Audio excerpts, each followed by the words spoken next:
45 minutes each for deliberation, and then 15 minutes for engagement from you, the audience. It's my pleasure to invite the moderator for this session, the Director for Governance and Conflict Prevention, Ms. Patience Zaniel Chiradza. A round of applause for her.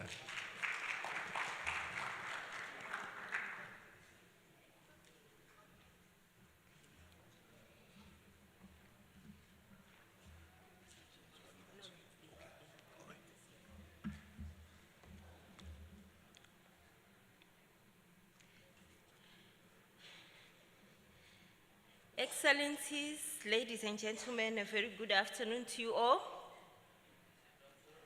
Good afternoon. Thank you. Excellencies, allow me to stand on all protocols that have been observed this morning, and I'll take this opportunity to welcome members of the panel, Dr. Andrews Asamoah from the Institute of Security Studies. Dr. Andrew. Okay, he's on his way. Dr. Jide Okeke from UNDP. Mr. Christian Acheleke, African Youth Ambassador for Peace for the Central African region. And my brother, Dr. Kabele Matosa, the former Director of Political Affairs at the African Union.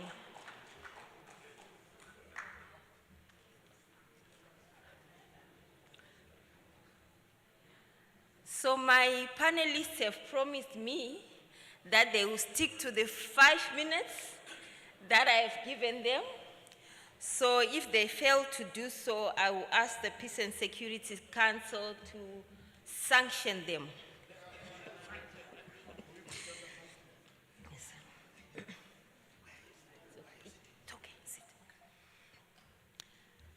So our session is stock-taking and accelerating the implementation of ACCRA and Malabo declarations since ACCRA 1.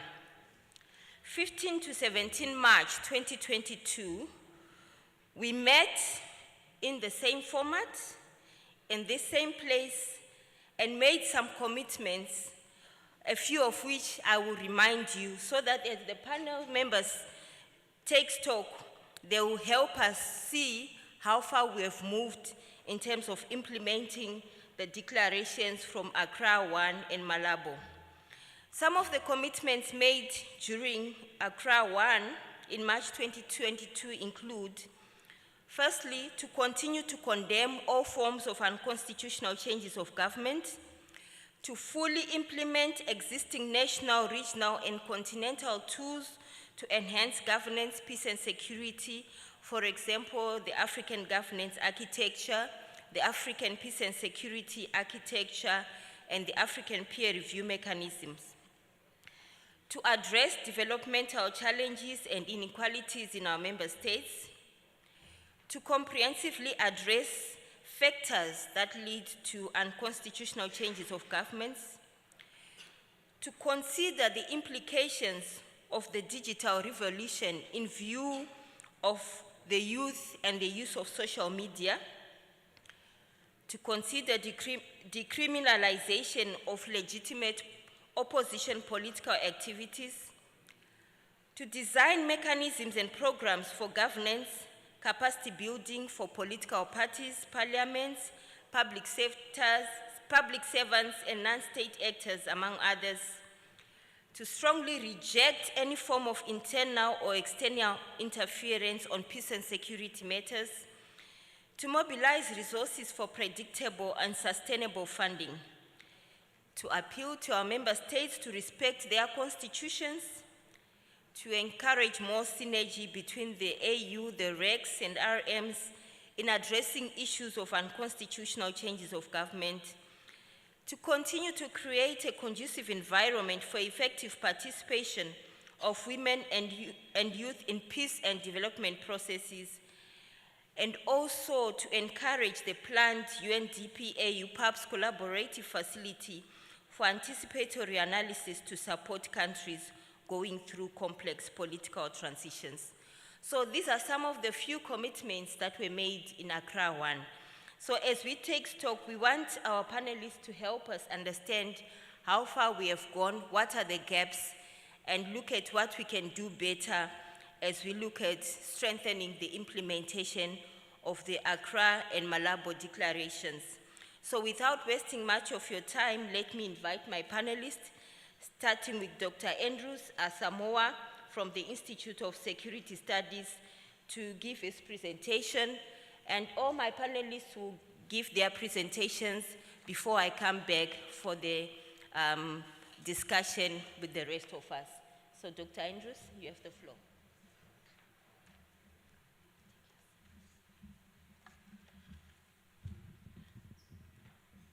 Thank you very much, Director. And then also I would like to appreciate the tall list of items that you itemized as, the granular details as to what we agreed to work towards. I also want to stand on all existing protocols, Chair. But because I'm coming more from a think tank perspective, I wanted to approach this more not by the granular assessment of the individual things, but to look at the kind of inputs that we see from the think tank side and why I feel many of the things are not going the way they should go and what needs to change if we are going to accelerate, so that we can have more of a global discussion around the key issues. And so I want to touch on 3 areas. One, what I think are the 3 significant things that brings all the points you raised together. And then take a bit of stock from the perspective of the think tanks, and then look at where the challenges are coming from. Director, my sense in listening to the key things you brought forward, I think 3 things were particularly instructive when it comes to the 2 convenings. One was the fact that after the Lomé Declaration, these 2 were about the strongest convenings that reinforced our zero tolerance for against coups on the continent. Second is also the fact that all the discussions we had and fed into Malabo gave us some guidance in terms of what we understood as coups and what we accept as the cause, so the cause-effect relationships. And essentially also we remobilized to engage. So from where I see, these were about the 3 major outcomes we went with, in addition to the granular details. And so what that means is that whether we've been able to implement those things or not hinges on how we made use of the momentum around these 3 key areas. But if I look at the think tank perspective and see what have we been able to do with this momentum, I just want to look at 3 areas. One is in terms of the understanding of the subject itself, because we always need to draw solutions from what the issue is. And what I see is that after ACCRA and Malabo, we've been able to push the conversation around what coups are and the cause-effect relationships around it a bit further. It was particularly easier for perceptions in some circles to easily point to the military as the bad guys and all of that. But now, I think the conversation is more about what are the dividends of democracy? What are the excesses of the civilian leadership that we have? And again, to what extent are we appreciating the straining relationship between the military and civilians? And so we are gradually also pushing our understanding of the conversation of coups and centering a number of very important variables which have all got to be taken into consideration if we are going to have a lasting solution. And so I feel that after the convenings, we've been able to critically move in that direction, even though we may not have done some of those things. Second is also the fact that the debate around UCG in CSO circles as well as in policy circles. To some extent, we've been able to sustain the focus. If I look at the PSC agenda since ACCRA, we have increasingly seen an attempt to either table UCG as a subject or aspects of that broader discussion, either on the transition part or the management of transitions. And if I look at how countries like Ghana, Gambia, Namibia have increasingly led the conversation in the Council and the PSC Secretariat, I see a sense in which there's a deliberate sense in which they have kept the debate on UCG going, particularly after those two convenings. Then, out of these convenings, if you bring it to the civil society space, a number of civil society actors have also taken it further to think of a civil society space in Accra, particularly UNDP, ISS, and IDEA in collaboration with Ghana, to think of a civil society forum where discussions on governance can always be interrogated. Because this thing about UCG cannot be isolated. It's a symptom of deeper issues we need to address when it comes to governance. And so when it comes to civil society dimension, we also see that as having been pushed in a more positive way to complement what we're committed to do. Institutionally, I see two things having been achieved, which may not have been directly listed, but are very important. One is the reason why I think Jide is sitting here, the AFSIT facility, the African facility for the support of inclusive transitions, which takes the whole discussion on UCG away from just cause and effect relationships into management, into wanting policy processes to be part of how you manage it, which I think is a fantastic addition to the punitive measures which can be rolled out to prevent coups in the long term. And so that as a rollout under the auspices of the commissioner is something that we need to praise ourselves for. We may not have listed it in any of the forums, but it's something that takes the conversation to a form that is more practical. But related to that then is a conscious attempt that I see on the part of PAPS to engage on what was provided for specifically for the establishment of the Sanctions Subcommittee. And I know there have been a series of meetings and draftings that have happened, again, trying to conceptualize and bring regularity and technicality to the whole imposition of sanctions. Not sanctions as you know it, but the suspension of member states in a way.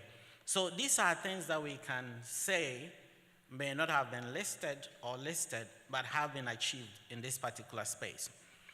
But as you know, as was said in the opening statements, the fact that there have been an addition to the number of countries that are suspended means that whatever we may have rolled out may not have been commensurate with the nature of the challenges on the ground.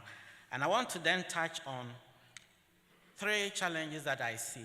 Chair, if you permit me, I'll touch on one. 2 minutes, so I will touch on one and leave the rest.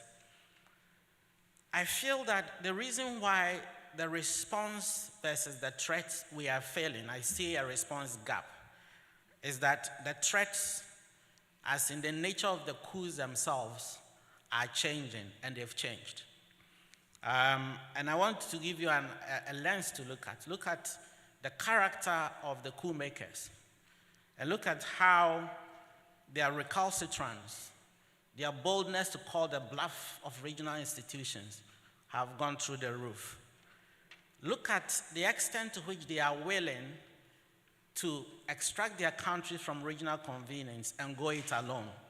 In the past, ECOWAS was a constant in the minds of any country in the region. Today, ECOWAS is a variable. They think they can do without that. And so they are raising critical questions about the sacrosanct of regional economic communities and whether they need to be there. The same can be said of the Horn, where some countries are also questioning IGAD. Look at the manipulation of external relationships both in terms of exploiting a propaganda dimension of it, but also having fallbacks as cushion to be able to manage. These have completely changed the dynamics of how the actors we've known in coup situations are. So we then need to look at, does it mean that the norms we have are not relevant? They are, but the issues have changed. You just need to look at it much more closely because of the nature of the threats. And then the way forward, I see, Chair, touching on them without explaining. I feel that if we are going to accelerate our achievements, we then need to look at a couple of things. One is the fact that from where I sit, we probably need a champion within this wave of coups. Someone who will pick the decisions and go around and mobilize. Because we have all the fantastic commitments and condemnations, but if you have no one at the level of an individual with good officers backing him, or a member state with the strength to bring the others around, we almost always deliver very little, and that is what I see. We also then need a robust review of the existing frameworks. The questions that ECOWAS is grappling with will snowball. I am not predicting, but I see that other countries, if they go in the same direction, may also say, if you don't lift the sanctions, if you don't restore me, I will not engage. Something like that is already being hinted in Sudan. What that means is that those crucial questions will continue to be asked. We then need a robust assessment of the norms vis-a-vis this new trend so that we can agree on a framework that can contain the new form and the way forward. I feel those might help us in accelerating the way forward. Thanks, Chair, and sorry for taking too much.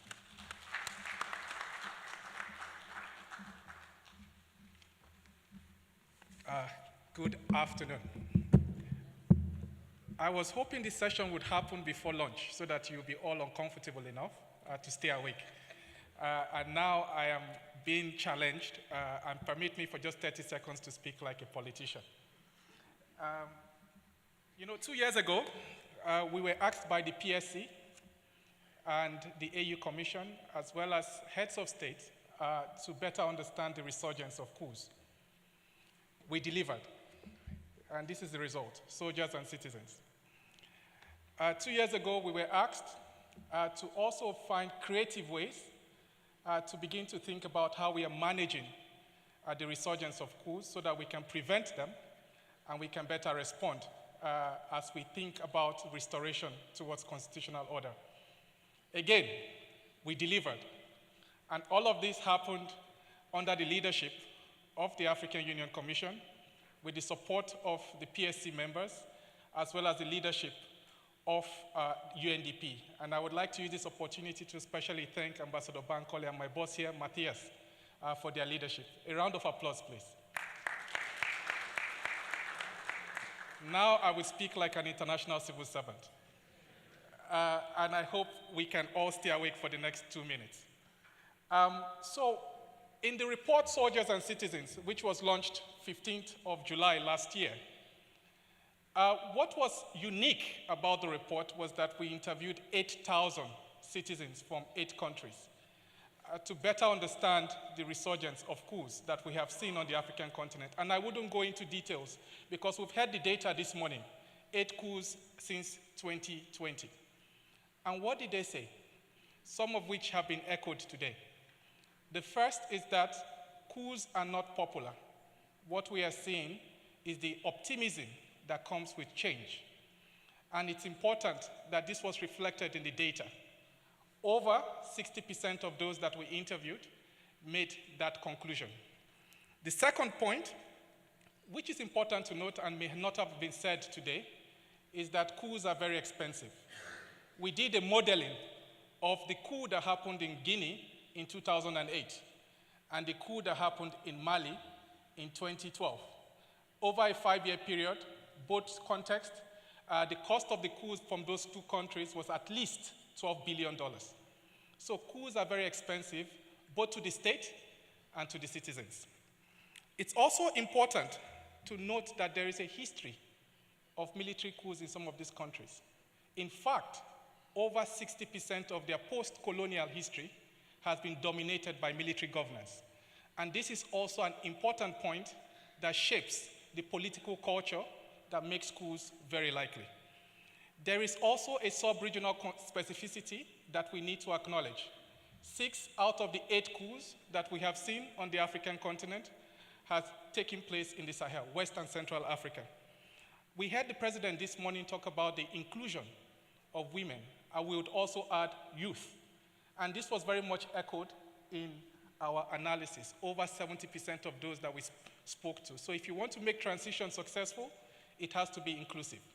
And lastly, the point that was made and the challenge that was made by the President of the Republic today was that we need to begin to reimagine a new response architecture. And that is why the theme for ACCRA 2 is not a coincidence, robust response.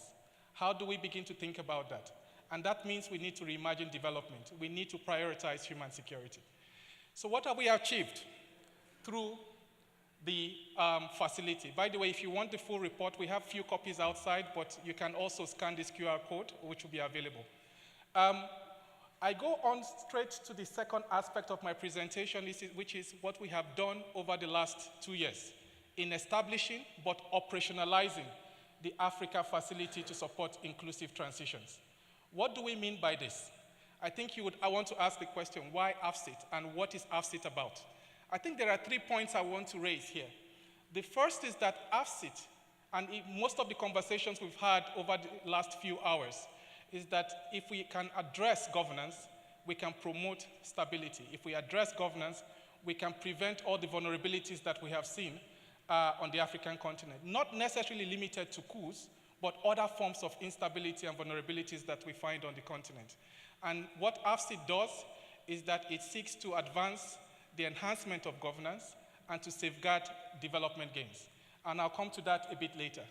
Our approach is dependent on 3 main phases. We would conduct analysis. We are also going to deploy assessment missions to countries. And on the basis of the outcomes of those assessment missions, we conduct investment. And I would explain to you what we have done in some of these countries. And then the last point is that AFCIT is not only based on addressing coups. Increasingly, what we are seeing on the continent is the preoccupation with complex political transitions. And therefore, it is very important that we support and accompany countries going through constitutional transitions and those that are going through unconstitutional transitions.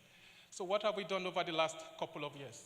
I think the first point is the support that we have provided to transitional institutions, processes, and mechanisms in countries. We have seen that in Mali, recently we have been exploring in Niger what we can do, but we are also looking at other forms of transition context, and that is why we are looking at the Gambia, Guinea-Bissau, and of course South Sudan. In the case of Mali, we've conducted an assessment, we are providing technical assistance, and we are supporting youth and women platforms in that country. In Niger as well, we are identifying, especially given the fact that ECOWAS has just lifted sanctions, we are exploring entry points for support. And in other contexts as well, we've been asked to support, especially women, to enhance their participation in political transition. Those are some of the results that we have been able to achieve in some of these countries. At the regional level, we are also working very hard. I think what has come out of our conversation so far is the need for us to begin to promote learning, exchange, and best practices, especially when it comes to supporting women and civil society groups to better participate in political transitions. Another ask is from ECOWAS, the need for us to address misinformation and disinformation that has often characterized transition context. And this is something we're doing through AFCIT, working with some of our ECOWAS member states. And the last point is what we're doing around knowledge production. The Soldiers and Citizens Report is just one instance of what we have done so far. Ladies and gentlemen, AFCIT is here to stay. AFCIT is making the results, or we are seeing the results that AFCIT is achieving. And I would want to call on the PSC members to reiterate its support to AFCIT as the new innovative tool to support complex political transitions. Thank you so much for listening.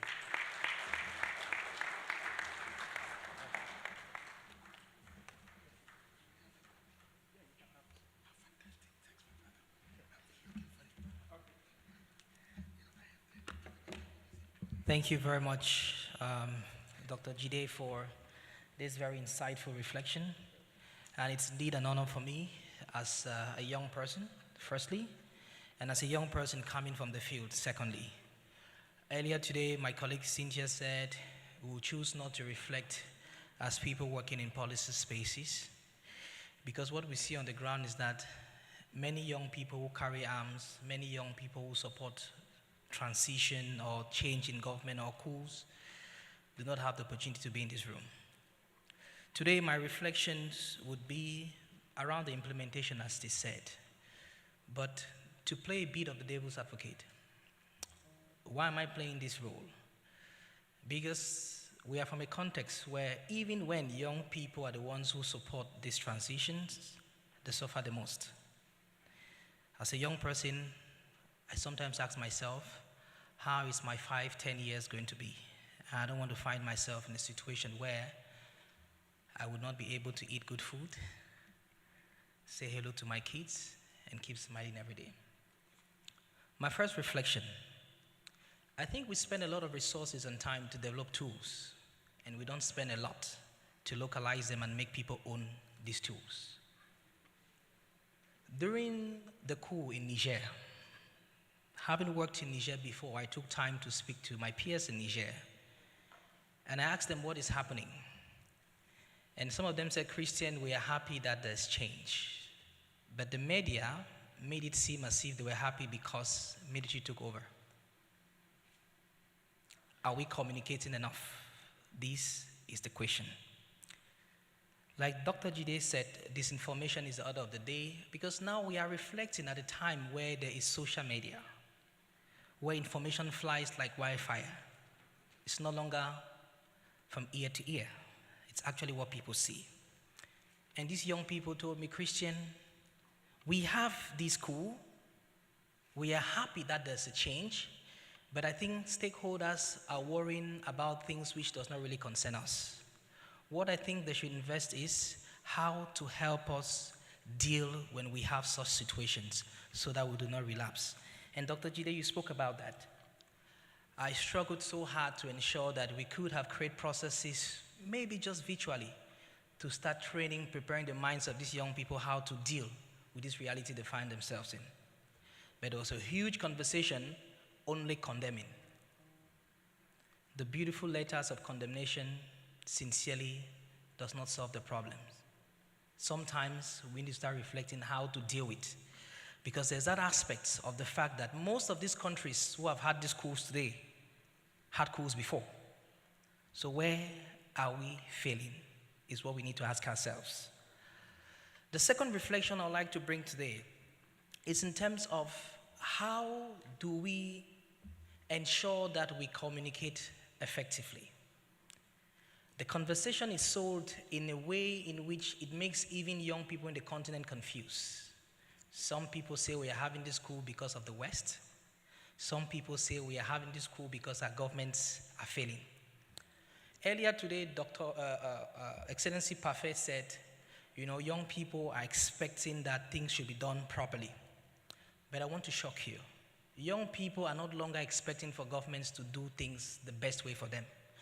All they are seeking for is for government to create a safe space so that they express themselves. In my country where I'm coming from, Cameroon, so many years ago, young people were wishing to get government jobs. Today is not the case.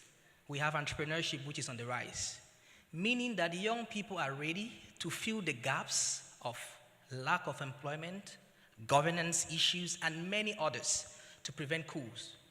But are we investing enough? This is the question we have to ask ourselves. It is time for us to defeat this innovatively and very charismatically, like many of the coup leaders would do. Have you seen them speak?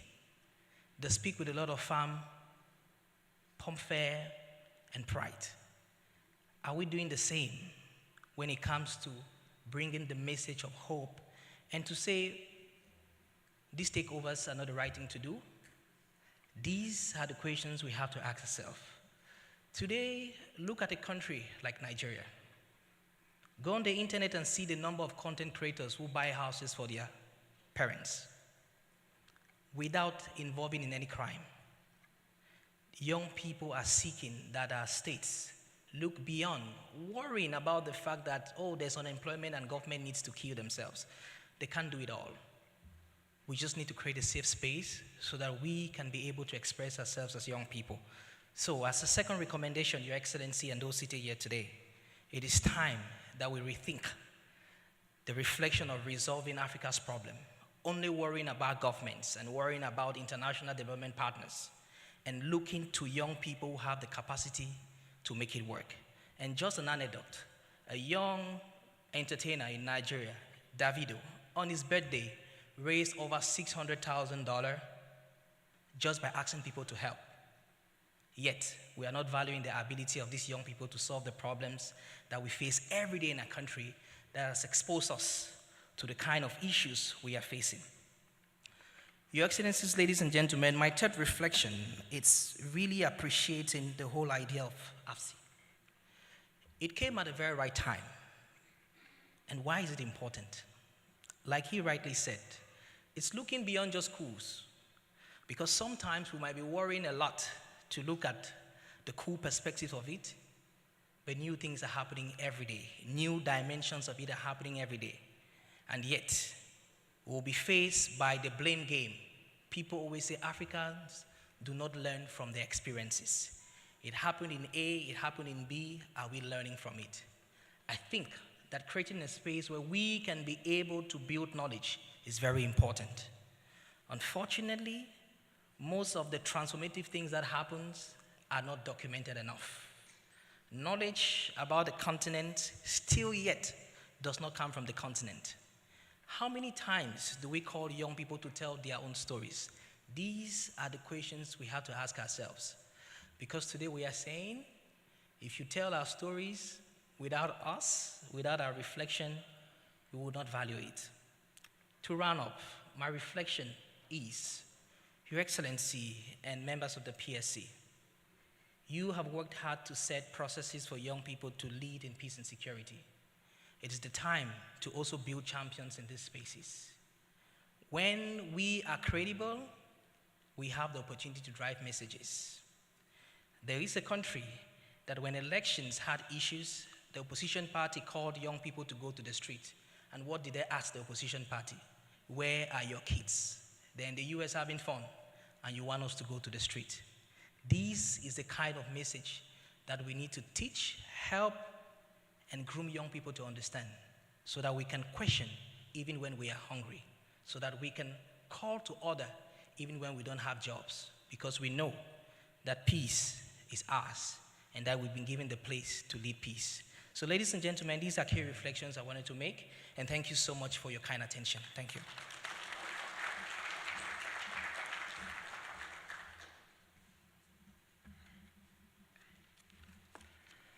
Thank you very much, our moderator, Director Shiraza.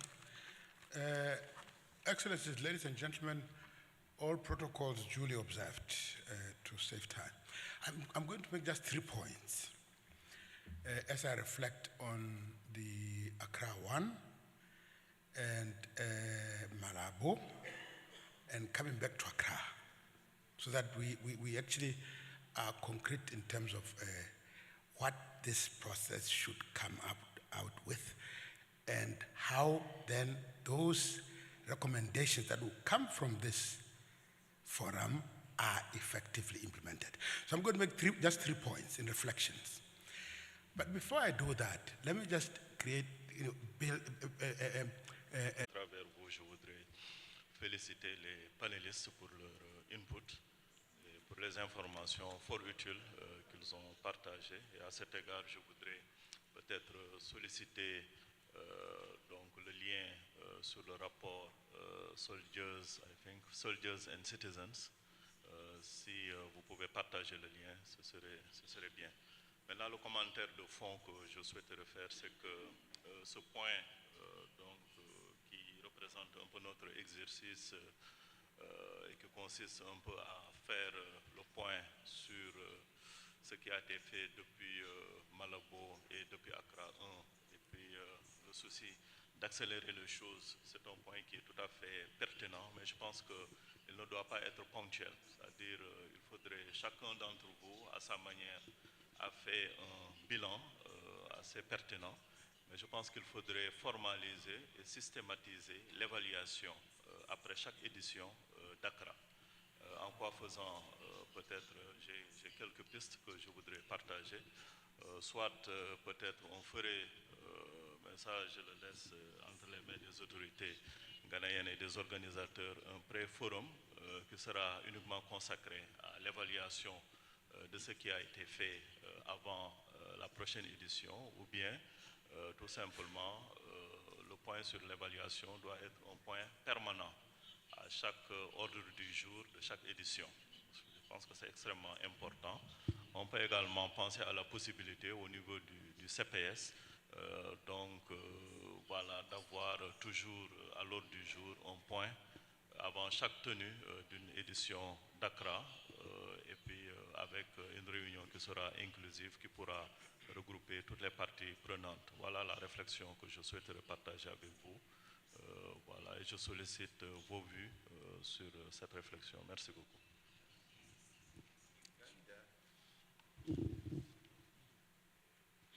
I thank you very much, Madam Moderator, and the panelists for their eloquent interventions. I have about 2 points I wish to raise. First, so this debate about UCGs, normally when people speak about UCGs, they are pointing a finger to the military. And the argument we have had in the past is to suggest that the military are the bad guys. In this debate so far, we have not had any proposals on how to build conducive civil-military relations. As it was noted that there is a coup belt. Many of the factors, many of characteristics of least developed countries which inform most of the debate we have here are manifest in 3/4 of African countries. But yet we see the frequency and occurrences of coup d'etats in a particular geographical location. So what is it that is informing these coups and is not triggering coups in other places where the same factors are happening? The other issue is what Ambassador Makaya raised. And this is what we have always had think-tanking people saying, oh, you know, we have to review the AU normative instruments. But exactly what is it that we want to review? What is it that we have done wrong, which we should fix post this conference? And I think that would be a very useful discussion for us. Then there is this other idea which members like to talk about, external interference. Would you reflect on how we need to deal with external interference as a factor in unconstitutional changes of government in Africa?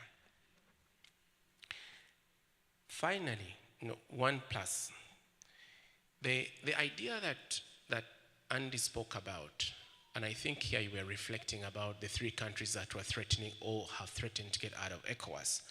And I think you took the example of the Horn of Africa in IGAD, where Sudan has also said, I'm out of ESC and I'm out of IGAD. The response has not been the same. So perhaps we need to interrogate the responses, the response mechanisms. We have not gone after Sudan and say, you know, we will not talk to A or B to seek to fix this problem. On the contrary, the leaders have continued to talk to both parties to ensure that the situation is resolved. Maybe we could learn from ECOWAS whether the action taken by ECOWAS will bring the 3 countries back to a constitutional order, or it will not. That is a subject that we can always discuss. Finally, Chair, we always have a difficulty with attributing constitutional amendments to unconstitutional changes of government. We find that logic suspect, and we don't agree with that logic. I can understand that there are situations where coup leaders have suggested that the reason why they have toppled a government is because a constitution was changed. But we also know situations where constitutions have been amended through a process and there has been no coup d'etat. In fact, on the contrary, situations where we have had coup d'etats in these other areas had nothing to do with touching constitutions. We have seen stability and progress, and we continue to work with some of the normal challenges other countries have. So I just wanted to put this out there. We don't agree that just by changing a constitution, you have toppled a government. I thank you. Thank you. Thank you very much, Excellencies and all distinguished participants for your interventions. I will ask the panelists to respond, but can I kindly ask you to be very concise, maybe in 2 minutes each so that we can round up. But I think we need to continue the conversations during tea break and afterwards because I saw many hands that wanted to contribute. So, Dr. Andrew? Thank you very much, Chair. And I think after lunch, we've done well to elicit this number of questions. Because essentially part of our work was to make sure we generate debate. So I'm going to attempt to address some of them, spirit of the question, not necessarily directly. The one about speaking truth to power, which was the first one, I think we are all on the same page on that. And I think the President of Ghana spoke quite clearly to that. The challenge is, even for some of us who are outside the policy domain, there are times you know that the AU has clearly raised a particular issue to a member state, and then the member state says, we know, we are on top of it, and literally shuts you out in the name of sovereignty. That raises a totally new dynamic. So the selective use of sovereignty in certain situations limits the extent to which regional organizations and continental actors can go to the domestic context to go and act. Remember, we are in a multilateral setting. So as much as you can go in and do a few things in the name of multilateralism, you still have to respect sovereignty. It's the basics of the game. And that selective use can be very problematic. So we also need to look at all of that. It raises questions about member states' continued attachment to institutions. I think it's a debate we can have. Is that fabric dwindling? Pan-Africanism, where are we with it? And what is the mobilizing factor for our collective security? What is driving us now? Because it's becoming very selective, and we see that running through. And so it's a debate we can have. Andrews was asking about the reporting. I think that was meant for Professor, so I will not touch on it. Identity politics, and whether we need a new definition or an African definition for democracy. I think to the extent that it's intellectual, it's useful. But at the end of the day, it is as simple as three things: providing shelter, guaranteeing food security, and guaranteeing security for our citizens. I think we've been chasing our tails with over-conceptualization of things without thinking of its practical delivery. The questions that are being asked is really about the dividends of whatever choice of government we go for. And I think we should make it as practical as that. If we can make our leaders understand that this debate is about putting food on the table, guaranteeing jobs, shelter, and security for citizens, we probably would have been half the task done. anything beyond that will be more or less adding to the complexity of our understanding, which is, I think, where we've gotten stuck for a long time. We've adopted democracy long enough for us to think that it is now part of us. And so we need to move with it and look for what it brings to our people. I think those are the questions that our people are asking. Ambassador asked about the question about review of the frameworks, Ambassador Makaya. That one is a difficult one. Not that we don't have answers, but we are also learning from the fact that the policy space sometimes does not like prescriptiveness on the part of civil society and on the part of think tankers. And so sometimes it's not about overhauling the framework. Sometimes it's about asking whether what is there is adequate enough, or you need additional complementary tools to make it more effective. If you take the practice of suspension, for instance, of member states, in theory, sanctions are supposed to go with robust diplomacy. And so you don't just suspend, which is a form of sanction, and sit back and hope that by its own design, that member state will behave. You need to go along with engagement, robust diplomacy, so that the use of good offices plus that punitive measure delivers really what you want.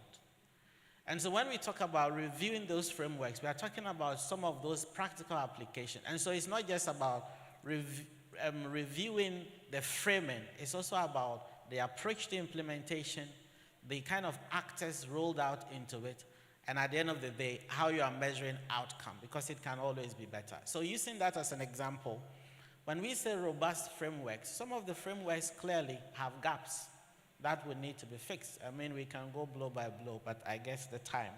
And there are others that need complementary variables. Even the sanctions one, which is a favorite subject of mine, I feel the PSC needs to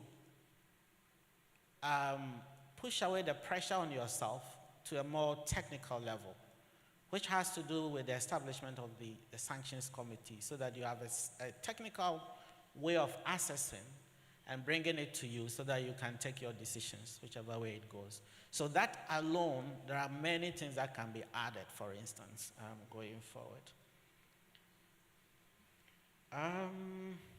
Civil-military relations. Sorry, it feels like I'm approaching. I think I raised civil-military relations in the context of appreciating the fact that there are many additional variables that are being centered in this debate on UCG. Prior to this wave, it was, I mean, in the minds of many, the military was the problem. But now we know that sometimes, yes, there's a problem, but. And I think that is good too. I mean, good in the context of learning also. However, you know, we have, some of those are also very conceptual and philosophical debates. So part of the link you're trying for us to prove as direct relationship between manipulation and all of those actually points to the complexity of the debate we are having. That you cannot be monocausal in your analysis. You cannot single out one thing. There are causes and there are vulnerable factors, and many of these drive each other. To the extent that you cannot isolate that and say there is no direct relationship, and so it is not. It's the same reason why you should make that an important variable for study. And amongst us, I think we all agree that anything that foments the larger population to get disgruntled breeds the grounds for the occurrence of coup. Is it direct? Is it indirect? There's a causal relationship somewhere. Humans are not rational, and so sometimes you cannot draw direct relationship, but you can infer relationships that are dangerous for state stability. And I think that is the context within which we bring this up as very problematic in the context we do. But again, in Dr. norm Andrew, can I establishments, ask you to conclude? in norm establishment, you cannot isolate and say it did not happen here. So for the majority of places where it happened, it does not matter. We will not be helping ourselves. We need to go preventive and deal with every variable that matters, even if it contributes only 10% to the cause-effect relationship. I think that's where we are coming from. Thank you. Thank you. If you can just pass over the mic, if you have any further. Yes, just few reflections. Under a minute, please. Yes, just few reflections. I think that the culture of requesting for review, it's becoming very common. And we've seen that we're reviewing things which we've not even ensured that it's owned by people. I think the bigger conversation should be around ensuring that the ones we have, it goes down to people who will be able to make use of it. I think it's very important. Citizenry are not aware all of these things are happening. And this is a very big gap which is existing. And when you talked about engaging the citizens, it's very important. And sometimes when we reflect about young boys and girls, it's because it's evident. We make up 75% of country's population. So when we are talking about citizens, we are looking at young boys and girls, which is very critical. But they are not aware of these things. They don't know these things are existing. It happens in these rooms, and that's it. So they do not really see how they can develop tools or thick skin to resist this. And yet, when these things happen, we see them on the streets celebrating, but we all know they are not happy because the military took over. But are we communicating about this enough? Are we leveraging on these realities enough? I think this is what is missing that we need to keep thinking about. Reviewing is not a thing. Sometimes we don't care. We just want to know it exists. We want to see how we can play a role in making this happen. I think this is something which is much more important. Thank you. Thank you, Christian. Thank you, Director.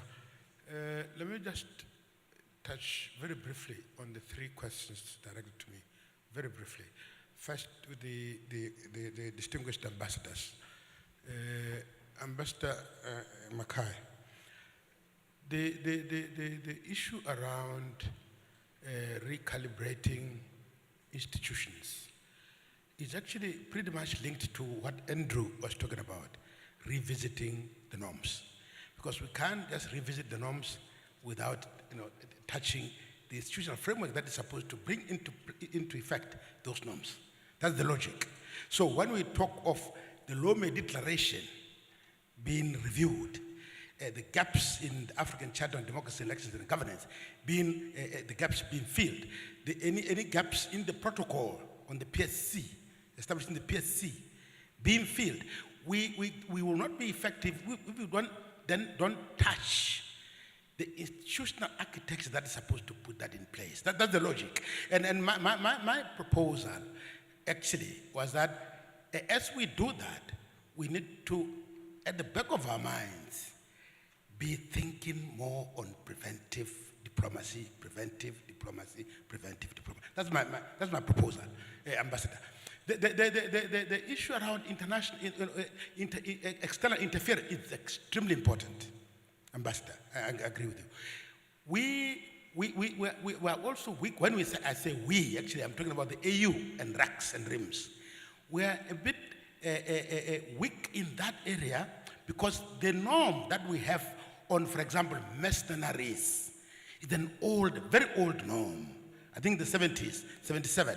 The norm, the Convention Against Mercenaries. That norm has to be updated, reviewed, revised, and an institutional mechanism be put in place to put it into effect, basically, at the level of AU and RACs.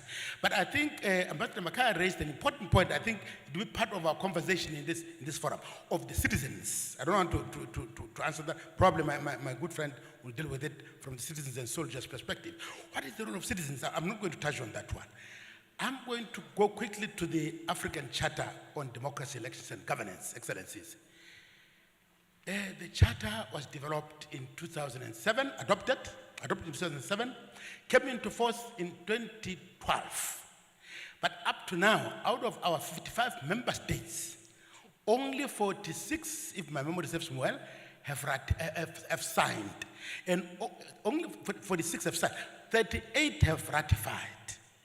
Now, the question, from that statistics alone, that picture alone, you already begin to see commitment towards towards advancing democracy, and also the lack of what's the word? The buy-in to put this into effect. Because otherwise, if we don't put the provisions of the charter into effect, we'll be faced with the UCG all the time. I would like just to propose that in closing, addressing the question from Andrew. Thank you. Thank you very much for the questions. Allow me just transform the questions into concrete recommendations. It's not all the time we get to interact with the PSC members. On prevention, I think since over 15 years ago, Ambassador Kambuzi and Ambassador Sala were teaching me APSA. We've been talking about the mismatch between prevention or early warning and early action. I think it's time for us to stop having that conversation. Maybe it's time for civil society to step up. And I see that there are some of them represented here in the room today. How do you force change? Countries would always want to act in accordance with their state interest. And sometimes it may not necessarily lead to action. But increasingly, I think civil society organizations do have the space to advocate in such a way that it could potentially force preventive action. So the call is for civil society to do better when it comes to anticipation and when it comes to action. And that is why AFCIT seeks to establish the Africa Political Risk Index. On the cost of elections, I think I will put the question differently. What is election seeking to achieve? Election is seeking to achieve democratic consolidation. Election is seeking to provide choices for citizens. I think that is really important, and that is one of the unique value proposition of elections. So the theory of change that election seeks to achieve is very different from the theory of change that a military coup would seek to achieve. And so it's important that as we think about the cost of election, even though some data would say $7 billion a year for sub-Saharan Africa, I think the point to be made is the outcome that election seeks to achieve. The report on soldiers and citizens we have outside. On civil society, on civil-military relationship, I think this came out in our report. It's a very important point. And if you look at countries that have been able to de-risk coups on the African continent, the only common denominator that you find is leadership. And the leadership led to a reset in civil-military interactions. And you could be inspired by, for instance, Ghana, for Nigeria, in some cases in West Africa. And I think it's time for us to begin to think about that. The question around external influence, I would pose that question again back to you.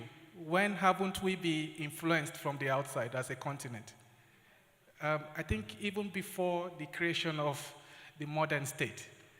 But I think it's time for us to begin to think around about how can we enhance Africa's agency in ways that would allow us accommodate and manage effectively these external influences. I think it is time to move away from this idea that external influences has a way of undermining. Yes, it could, but again, our leaders need to bolster their agency to be able to address adequately what needs to be done.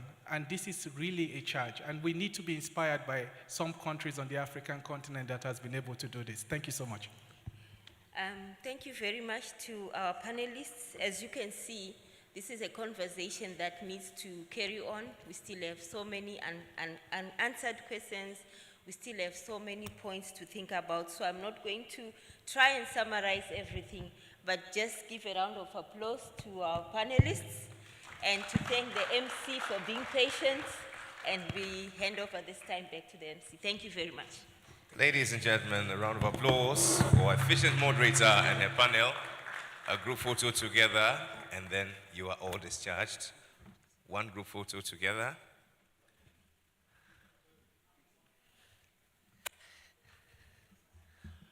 On a lighter note, there's a confession I have to make. I haven't been completely honest with all the speakers. I haven't been very fair. You would have noticed that I've given the Southern Africans and, are there any South Africans? No, they haven't spoken. I've given the East Africans quite a number of, some latitude to speak. It's for a good reason. The Nigerians have really limited them, if you've noticed. Because Nigerians round things up. Ghanaians tend to stretch things a little bit.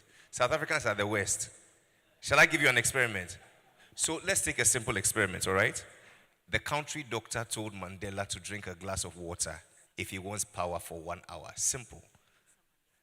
The Ghanaian will say, the country doctor told Mandela to drink a glass of water if he wants power for 1 hour. The Ghanaian wants to mention everything.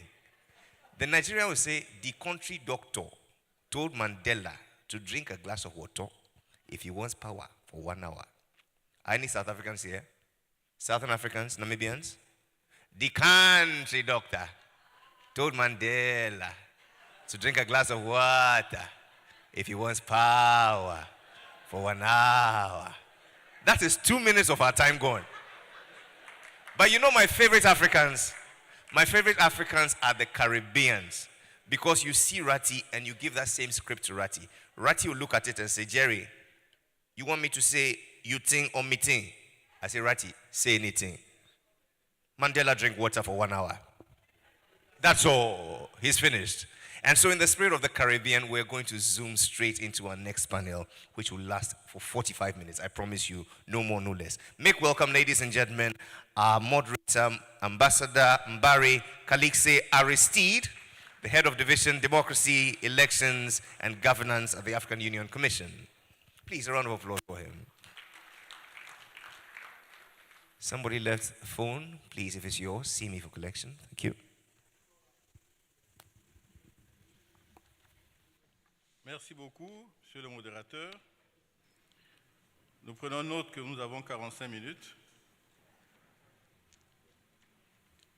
Excellences, distingués membres du Conseil de paix et de sécurité, Monsieur le commissaire,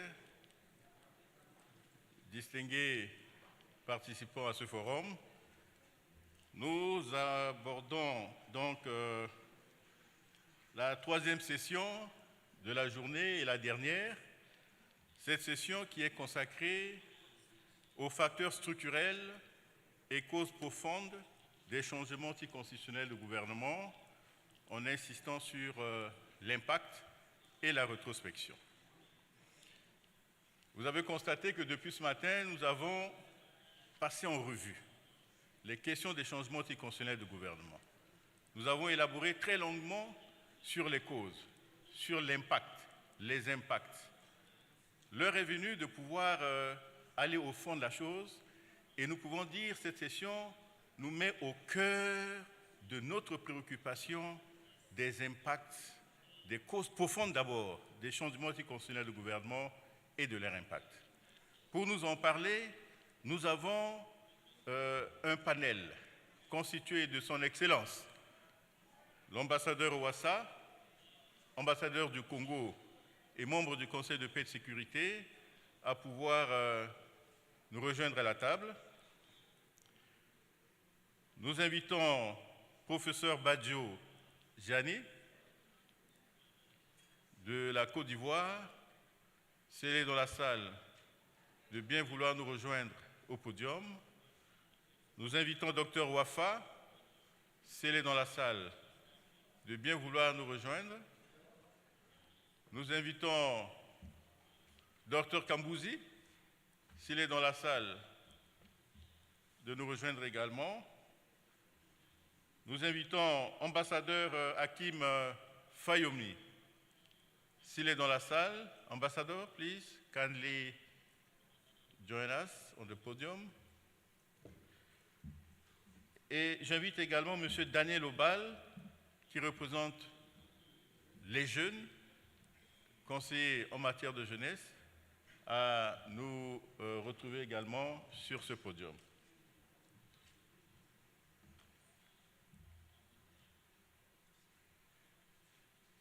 Bien, je vois que nous aurons besoin d'une chaise supplémentaire.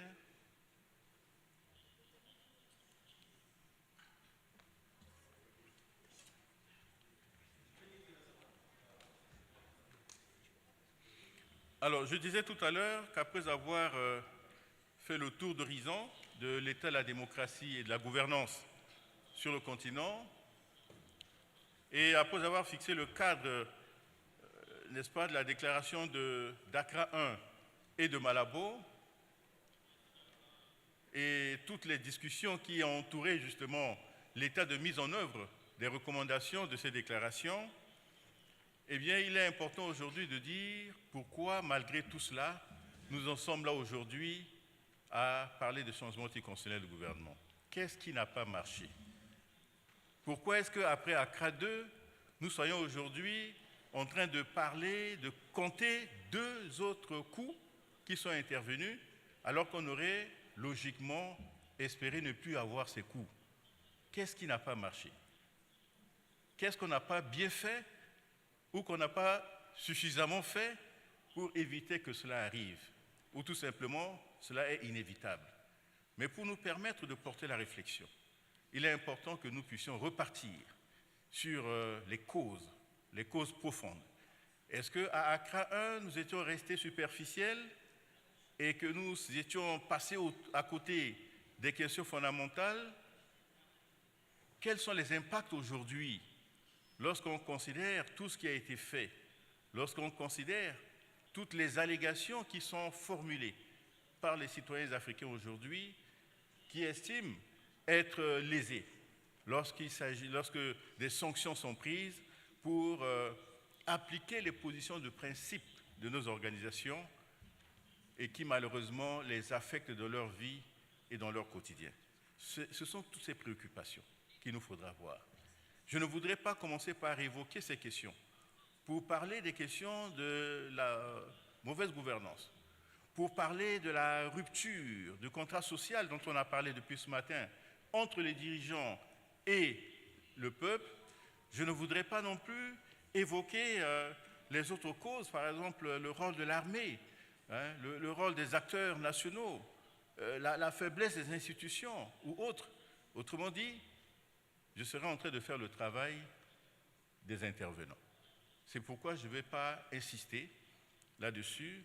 Je vais tout simplement leur donner la parole pour qu'ils puissent partager avec nous, n'est-ce pas, cette préoccupation autour des facteurs structurels et causes profondes des changements anticonstitutionnels de gouvernement, notamment les impacts et la rétrospection.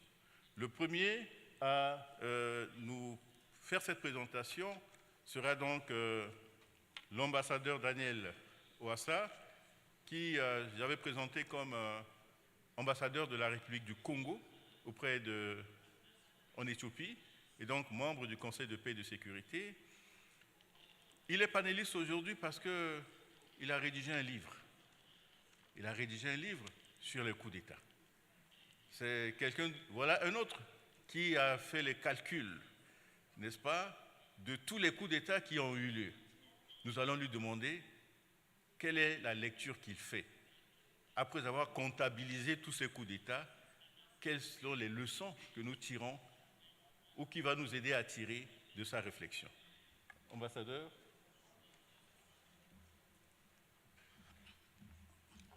Merci beaucoup. Je suis... Peut-être que Monsieur l'ambassadeur, je dois préciser que chaque intervenant aura 7 minutes. Si vous êtes d'accord. Peut-être que je vous ferai gagner 2 minutes. Merci. Si vous me laissez passer. Je voudrais commencer par rassurer l'ambassadeur Bankole, parce qu'aujourd'hui, je ne vais pas parler des bons et des mauvais coups d'État. Je voudrais ensuite dire que je n'ai pas toujours les mêmes lectures des faits comme le présentateur a dit tout à l'heure, parce que parlant des causes, on dit en plus qu'elles sont profondes. Je ne sais pas si je peux les trouver. Je sais qu'il y a des coups d'État, il y en a eu dans le passé, il y en a maintenant, mais les causes dites profondes, ce n'est pas évident que je puisse les trouver. Et je suis convaincu qu'il est hasardeux de recourir dans ce genre de situation à une espèce de déterminisme. Tant les causes en question, elles existent, elles sont nombreuses, elles varient d'un pays à un autre, d'une situation à une autre, et ne produisent pas nécessairement les mêmes effets en différents lieux et en différentes circonstances. Je pense que là, je rejoins la préoccupation de notre frère de l'Ouganda qui posait les mêmes questions. Je voudrais ici regarder peut-être 2 cas de figure, parce qu'on ne peut pas les généraliser. Je prends 2 situations qu'on ne nous compte pas, puisque nous sommes tous des témoins vivants. La situation au Gabon, la situation au Niger. L'un dans l'Afrique centrale, l'autre dans l'Afrique de l'Ouest. Sont un peu comme des coups d'État jumeaux. L'un est un peu comme la copie certifiée conforme de l'autre. C'est un chef de la garde qui renverse son patron, et de l'autre côté, c'est aussi un chef de la garde qui renverse son patron. Ils sont tous des généraux. Ils enferment les patrons dans leur palais, ils n'ont pas quitté le palais, ils sont restés dans le palais, mais gardés toujours par les mêmes chefs. Alors, et en dehors de cette similitude, il n'est pas évident de dire que les mêmes causes ont existé dans les 2 cas. Dans chacun des cas, les causes sont certainement différentes. Et là, ce n'est pas toujours évident de les connaître parce qu'il y a nos supputations, il y a aussi la réalité. Il y a ce que les uns et les autres disent, il y a aussi ce qu'ils ne disent pas. Mais eux-mêmes, ils savent, les victimes et les bourreaux. C'est dire que avec l'homme qui pense, qui réfléchit et agit, l'homme qui calcule, on ne saurait abandonner totalement notre réflexion à certaines formes de déterminisme. Même si nous pouvons nous permettre une certaine liberté avec d'éventuelles causes de coups d'État, d'éventuelles. Dans un certain passé, on attribuait, non sans raison, beaucoup de coups d'État aux puissances extérieures, au service de leurs intérêts. Un argument qui semble ne plus peser lourdement sur la balance de nos jours. Les équations individuelles ont pu aussi compter pour justifier l'accession de certains au pouvoir, à travers le coup d'État bien sûr. Des concours de circonstances divers et heureux ont ainsi pu aider certains rêveurs, mais pas tous, à gagner à la loterie. Les militaires, encore et toujours eux, s'invitent souvent à l'explication. Les coups d'État ne pouvant se faire sans eux. Mais on oublie souvent que nos sociétés sont en permanence, je dis en permanence, traversées par des tensions et autres conflits, ouverts ou latents, plus ou moins graves, et dont la cristallisation conduit généralement à la faillite des États. Ainsi, peut également se lire la situation au Mali, qui a connu, dans un premier temps, un coup d'État de trop et inutile, avec le renversement du président ATT, à quelques jours seulement de la fin de son mandat, de son départ annoncé du pouvoir. Et, dans un second temps, le ramassage, toujours par des militaires, d'un pouvoir qui était quasiment dans la rue, cette fois-ci du fait des civils innocents. Toutefois, ne nous alarmons pas outre mesure quand on sait que le retour remarqué, certes, des militaires sur la scène politique africaine ces dernières années est loin de faire oublier les épopées de leurs prédécesseurs des années d'après les indépendances, comme au Nigeria, au Burkina Faso, au Soudan, ici même au Ghana. C'est de l'histoire que nous avons vécue et qui existe. On peut encore dire qu'il y a pire. Ah, les militaires, qu'est-ce qu'ils n'ont pas montré déjà en Afrique, en mal et aussi en bien, à travers coups d'État et autres changements anticonstitutionnels dont ils n'avaient pas nécessairement le monopole. Il s'agit pourtant des citoyens, un peu particuliers certes, mais auxquels on ne saurait malheureusement refuser le droit de penser patrie, à l'instar de tous les autres citoyens qui n'ont pas l'exclusivité de l'amour du pays. Les militaires, pas de simples boucs émissaires mis de côté, nous avons aussi les situations économiques et sociales. Oui, elles ont aussi et souvent servi d'alibi et de justificatif aux faiseurs de coups d'État, au même titre que la mauvaise gouvernance. Nous n'oublions pas les élections, dont l'organisation dans certains pays est devenue un véritable moment d'angoisse et une cause potentielle de changement anticonstitutionnel dans un sens comme dans l'autre. À cet égard, le coup d'État du Gabon offre à l'observation un très bel exemple. Voici un pouvoir qui proclame les résultats en sa faveur et s'apprête à recevoir les félicitations usuelles suivant lesquelles le président élu réintègre le sanctuaire, appelons-le comme ça, le sanctuaire des présidents démocratiquement élus, sur lequel je ne vais pas m'étendre outre mesure. Parce que c'est un sanctuaire, quand vous entrez là-bas, vous êtes protégé. Président démocratiquement élu. Voici le même coup d'État qui arrête, donc le coup d'État qui arrête les manipulations électorales et la falsification des résultats que stigmatise justement la déclaration d'ACCRA. Voici le même coup d'État condamné avec véhémence aux grandes dames des populations en liesse, celles auxquelles se référait tout à l'heure et non sans raison le président Nana Akufo-Addo. Visiblement, il y a problème entre notre silence, que je ne saurais qualifier, et le pouvoir surpris, la main dans le sac ou le sac dans la main, comme vous voulez. Dire que c'est au nom de ces populations en liesse que nous parlons. En définitive, il y a plusieurs causes susceptibles de justifier des coups d'État, mais qui ne fonctionnent pas partout et en toutes circonstances de façon systématique et mécanique. Parfois, il faut attendre que l'herbe soit bien sèche pour faire agir la moindre étincelle, mais pas tout le temps. Sur les conséquences ou l'impact des coups d'État, je me ferai moins bavard. Le Niger en Afrique de l'Ouest, le Gabon en Afrique centrale me serviront encore ici de repère.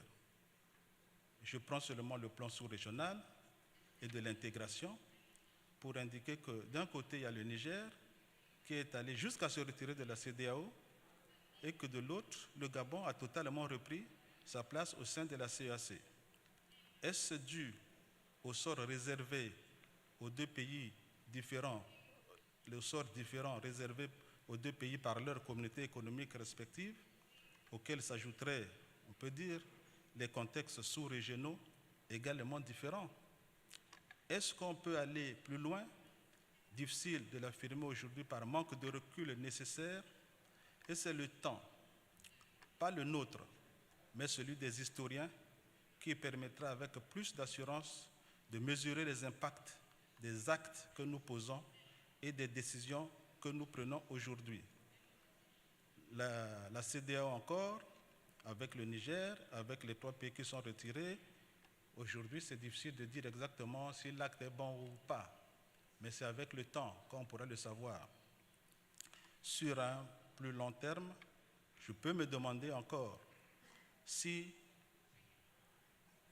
monsieur le commissaire, des différences notables existent aujourd'hui en Afrique en termes de développement, en termes de mieux-être entre ceux des pays qui ont connu des coups d'État par le passé, ont été dirigés par des militaires, et les autres qui sont restés sans tâche. Est-ce qu'il y a vraiment une différence? Je me pose la question. Dans tous les cas, il demeure que les différents peuples sont les mieux placés pour apprécier tous les changements anticonstitutionnels et autres. Avec l'histoire des peuples et des hommes, il faut dire qu'on n'a pas encore fini de nous enseigner et peut-être de nous éduquer. Il y a, pour terminer, l'Afrique que nous voulons, mais il y a aussi l'Afrique que nous avons. Que faire donc que les deux Afriques se rapprochent encore davantage et se confondent de plus en plus? Je vous remercie.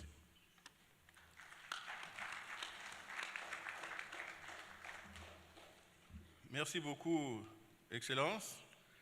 Que faire pour rapprocher les deux Afriques? Voilà la grande question qu'il a posée.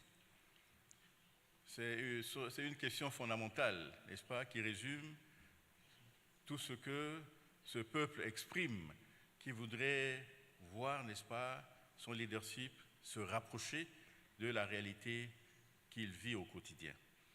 Je ne reviens pas sur toutes les causes ou les caractéristiques des changements anticonstitutionnels que l'ambassadeur a évoqués ici, nous l'avons tous suivi. Nous allons donc garder cela pour les questions qui viendront.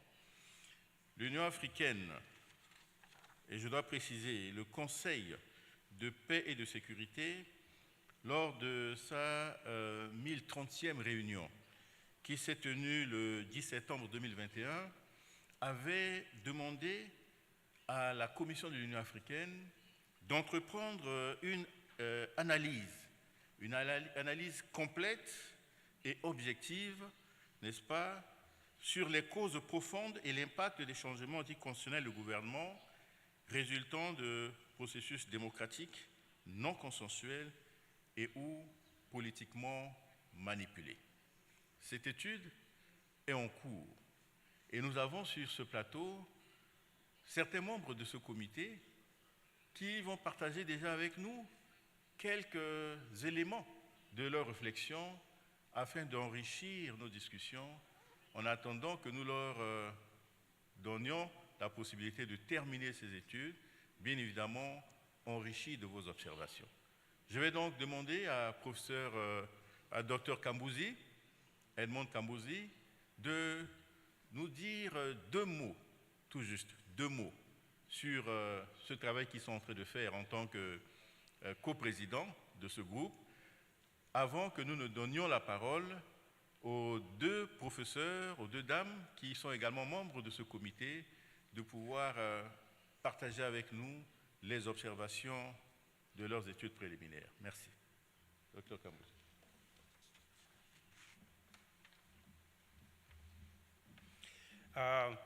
Thank you very much, our moderator. Good afternoon, Excellencies and participants. You have rightly said it. Few words. I want to, on behalf of the team of experts, express our gratitude to Commissioner Bangole for having entrusted this important and very strategic task to the six of us. You have instructed very clearly that we need to come out with practical, implementable, actionable recommendations. Commissioner will stay faithful to your instruction. Our work is advanced. We are close to its finalization, and in the coming weeks, we'll be submitting the report to you.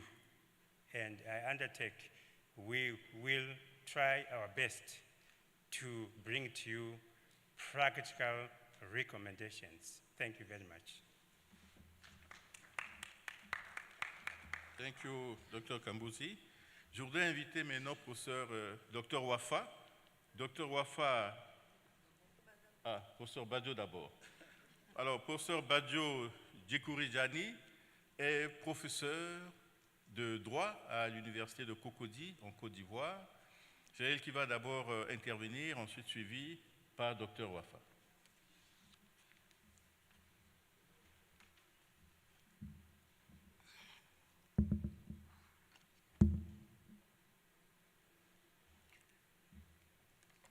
Bonsoir à tout le monde. Merci, Excellence. Merci de me donner la parole. Je sais que ce n'est pas toujours évident de donner des résultats de recherche. Comme l'a dit l'ambassadeur, c'est un travail qui est en cours.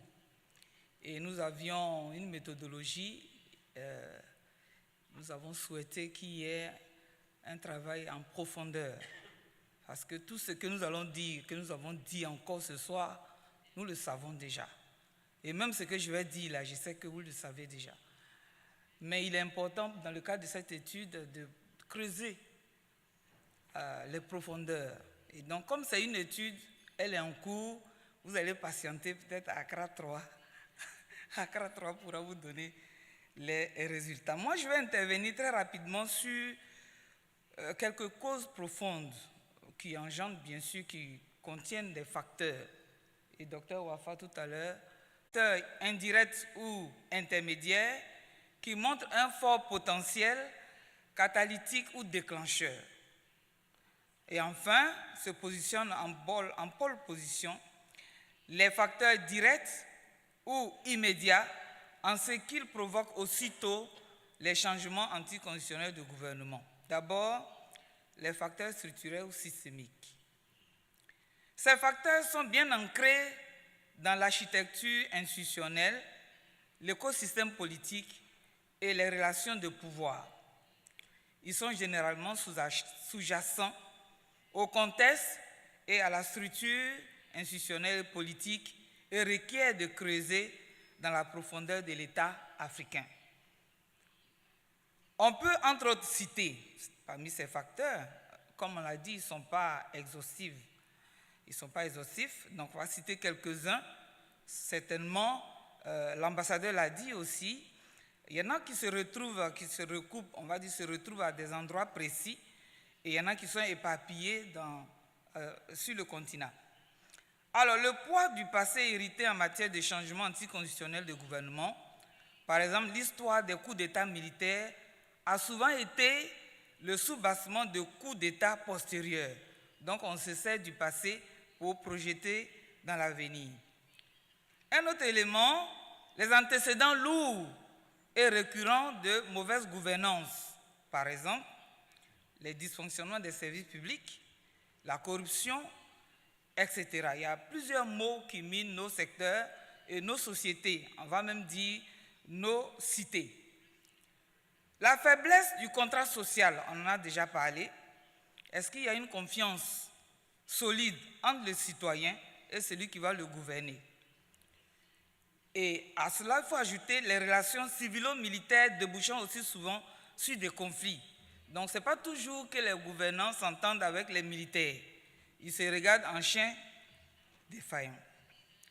La persistance de maux socio-économiques tels que la pauvreté, on va dire c'est le dénominateur commun, la pauvreté, la faim, le chômage ou le sous-emploi, les inégalités, la marginalisation et l'exclusion, etc. On pourra citer tout cela, on ne pourra pas quitter ici comme on dit à Abidjan. Oui, le manque d'assimilation et d'appropriation du constitutionnalisme et la crise de la légitimité de l'État. C'est quoi l'État finalement? Est-ce qu'on le comprend? Est-ce que le citoyen sait ce que c'est que l'État? Quand il sort de son bureau qui n'éteint pas la lumière, il dit c'est l'État qui paye. La place marginale et vulnérable de l'Afrique dans l'économie politique mondiale ainsi que la mondialisation inégalitaire. Le monde est un village planétaire dans lequel la Côte d'Ivoire, on va dire pas la Côte d'Ivoire, mais l'Afrique n'est qu'un campement. C'est ce qu'on nous fait croire. Quand on monte les indicateurs, l'Afrique ne représente rien. Et pourtant, toutes les ressources viennent d'Afrique. Mais dans le Conseil des Nations, dans les échanges mondiaux, l'Afrique est minoritaire. Les seconds facteurs, les facteurs indirects ou intermédiaires, ce sont des facteurs qui constituent un ensemble de phénomènes catalytiques qui ont particulièrement caractérisé la gouvernance, la sécurité et plus généralement le développement en Afrique au cours de ces 10 dernières années et depuis déjà même la création de l'Union africaine. En font partie, on va citer quelques-uns, le recul, voire l'érosion démocratique et la recrudescence de l'autocratie. En Côte d'Ivoire, on dit que ce sont les mêmes qui mangent. La baisse de la confiance des citoyens, aussi bien dans les élections comme mode de dévolution du pouvoir que dans les institutions démocratiques. Ça n'intéresse personne aujourd'hui. Ils sont là, un jour vont partir, on le dit. Le terrorisme, ça c'est le nouveau, on va dire le nouvel arrivé, le terrorisme et l'extrémisme violent. Les soulèvements populaires pour rétablir l'ordre des choses, comme on a vu un peu dans ces derniers temps en Afrique, puisque tout le monde a observé ces éléments. La mauvaise gouvernance, mauvaise gestion et la diversité, la violation systématique des droits humains. Les droits humains sont en souffrance. Les fausses guerres de leadership sous-régional. en Afrique de l'Ouest, parfois on dit la Côte d'Ivoire est la locomotive. Mais il y a des moments où il y en a qui veulent aussi être la locomotive. Personne ne veut toujours la voiture. Donc, il y a ces fausses guerres qui existent et qui font qu'il y a des querelles inutiles entre les chefs. La manipulation et l'instrumentalisation des chefs traditionnels, ceux-là même qui sont garants des valeurs morales, sont utilisés, manipulés, instrumentalisés dans toute l'Afrique. La crise environnementale et les effets du changement climatique sur la vie et les moyens de subsistance des populations. On le vit aussi, le réchauffement climatique, le dérèglement, on le vit partout en Afrique. L'accès au pouvoir comme principal mode d'enrichissement, et c'est une réalité, l'argent en vitesse. Il faut être président, il faut être ministre pour qu'il y ait ce BIM, comme on le dit aussi en Côte d'Ivoire, parce que c'est l'expression qu'on utilise. On le connaît au quartier, aujourd'hui, regarde comme il brille. L'argent lave. Le rejet de la retraite politique et le renoncement aux avantages acquis. Qui veut devenir ordinaire après avoir été président? Hein? Personne. On veut toujours avoir les belles voitures et tous ces avantages. Le non-respect de l'alternance démocratique, entre autres les alternances arrangées, de père en fils, et puis des dauphins, entre dauphins politiques. Donc, le président qui sort, il a son petit et qui veut placer. Et si le petit n'est pas prêt, bon, on va reporter les élections. Et puis, il y a tout dernièrement la pandémie du Covid-19 qui a quand même secoué l'Afrique et qui a été un des facteurs. Les derniers facteurs, qui sont les facteurs immédiats, ce sont ceux qui sont imminents. Ils sont caractérisés d'imminents. D'un côté, parce que faisant dès l'étincelle qui déclenche de manière directe et immédiate les changements anticonstitutionnels de gouvernement, et de l'autre côté, par leur caractère ponctuel, mettant en exergue la spécificité du contexte propre à chaque pays, ces facteurs peuvent être qualifiés de visibles. Là, tout le monde voit et on sent le danger venir, on sait qu'il y a un coup d'État qui arrive. Tout le monde guette et on voit. Il comprend entre autres le manque d'intégrité électorale conduisant à des résultats contestés. Et les résultats des élections sont souvent contestés en Afrique. Personne n'accepte de perdre. Des révisions fantaisistes et intempestives de la Constitution, prolongeant les mandats, premier mandat, deuxième mandat, troisième mandat, quatrième mandat, première république, deuxième république, premier mandat de la deuxième république, premier mandat de la quatrième république, et ainsi de suite. La république s'allonge, se prolonge et est éternelle. L'ingérence constante des puissances extérieures, ça on le dit tout à l'heure, dans le précédent panel, quelqu'un a montré un peu les statistiques en Afrique de l'Ouest. 6 coups d'État, on va dire 6 changements anticonstitutionnels sur 8. Donc, si on prend le contexte de l'Afrique de l'Ouest, on a des éléments concrets, puisqu'on les vit au quotidien et on sait ce que c'est. Notamment, la dépendance économique, monétaire vis-à-vis de l'extérieur. Le franc CFA, notamment, est une question cruciale aujourd'hui. Les relations tendues, parfois même conflictuelles, entre le chef de l'État, le chef du gouvernement, les gradés militaires et même le vice-président qui vient d'être institué ne s'entend plus avec le président. Et le Premier ministre, qui n'est plus le dauphin, s'attaque au président. Et ce sont des cas de figure qui existent. L'hégémonie de l'exécutif au détriment des autres pouvoirs. Le président peut tout faire, il peut tout défaire, il peut tout refaire, il peut tout simplement. La politisation de l'institution sécuritaire et la militarisation des institutions politiques. Ça aussi, c'est un autre facteur qui déclenche immédiatement ces changements anticonstitutionnels de gouvernement. Et puis, enfin, on va dire la manipulation des médias. Déjà, les médias étaient manipulés. Il y avait des médias d'État qui ne parlait que pour le parti au pouvoir.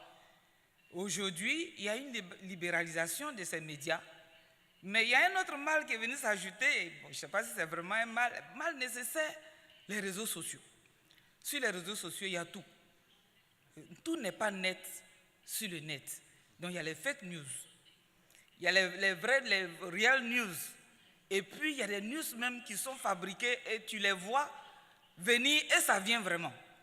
On a tout ça, désinformation, discours haineux, dénigrement, tout sur les réseaux sociaux. Tous ces facteurs constituent des causes multiples des changements anticonstitutionnels du gouvernement, produisent des effets ou impacts considérables à divers niveaux qui viennent poser la problématique de la réalité démocratique en Afrique. Je vous remercie.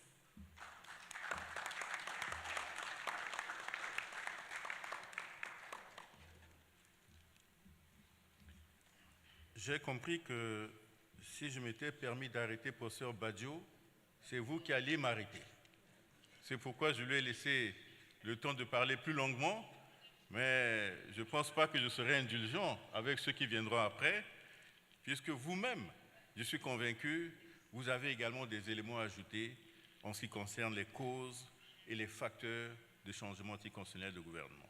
Sur ce, je voudrais inviter Dr Wafa Zafran, qui est également professeur de droit et qui fait un travail fantastique également avec le Parlement, etc., en Tunisie, qui va nous parler cette fois des impacts. Après les causes, les impacts. Quels sont les impacts de ces changements anticonstitutionnels de gouvernement? Dr Wafa.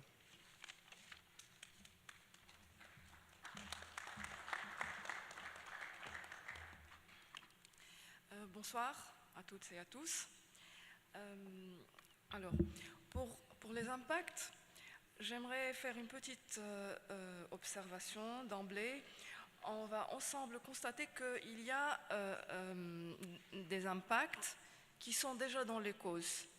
Donc, il y a parfois des causes et des conséquences qui sont les mêmes du côté des changements anticonstitutionnels de gouvernement, et cela invite d'emblée à y réfléchir, à y penser, parce que ça donne l'impression comme si on est piégé dans une sorte de cercle vicieux. Comment s'en sortir? Pourquoi ça se passe comme ça? Donc, on a l'impression, comme avec les changements anticonstitutionnels de gouvernement, on change de gouvernement, mais on ne change pas, à vrai dire, de gouvernance. Et donc, sur cette base, on était amené à classer les impacts des changements anticonstitutionnels de gouvernement en 3 catégories aussi. La première catégorie d'impact, c'est celle des impacts juridiques et politiques. La deuxième catégorie est celle des impacts économiques et sociaux. Et la troisième catégorie touche à l'aspect sécuritaire et géostratégique. Commençons avec les impacts juridiques et politiques. Cette catégorie d'impact évoque une certaine inefficacité même du système juridique d'un côté, mais aussi une remise en cause des acquis démocratiques d'un autre. Et l'ensemble peut être illustré dans 4 points. Le premier point est celui de la perversion de la gouvernance démocratique, parce que les changements anticonstitutionnels de gouvernement impliquent principalement le rejet de la démocratie. Et cela se manifeste à travers la gouvernance alternative qu'imposent ceux qui perpètrent un changement anticonstitutionnel de gouvernement, une gouvernance généralement caractérisée par l'hostilité à l'opposition, qui va parfois jusqu'à la persécution et les condamnations politiques, la négation du pluralisme, pas seulement dans son sens politique, mais aussi socio-culturel, menant à des formes multiples de discrimination. Aussi le refus de l'alternance et la manipulation des élections. Donc on n'est pas sorti de l'auberge.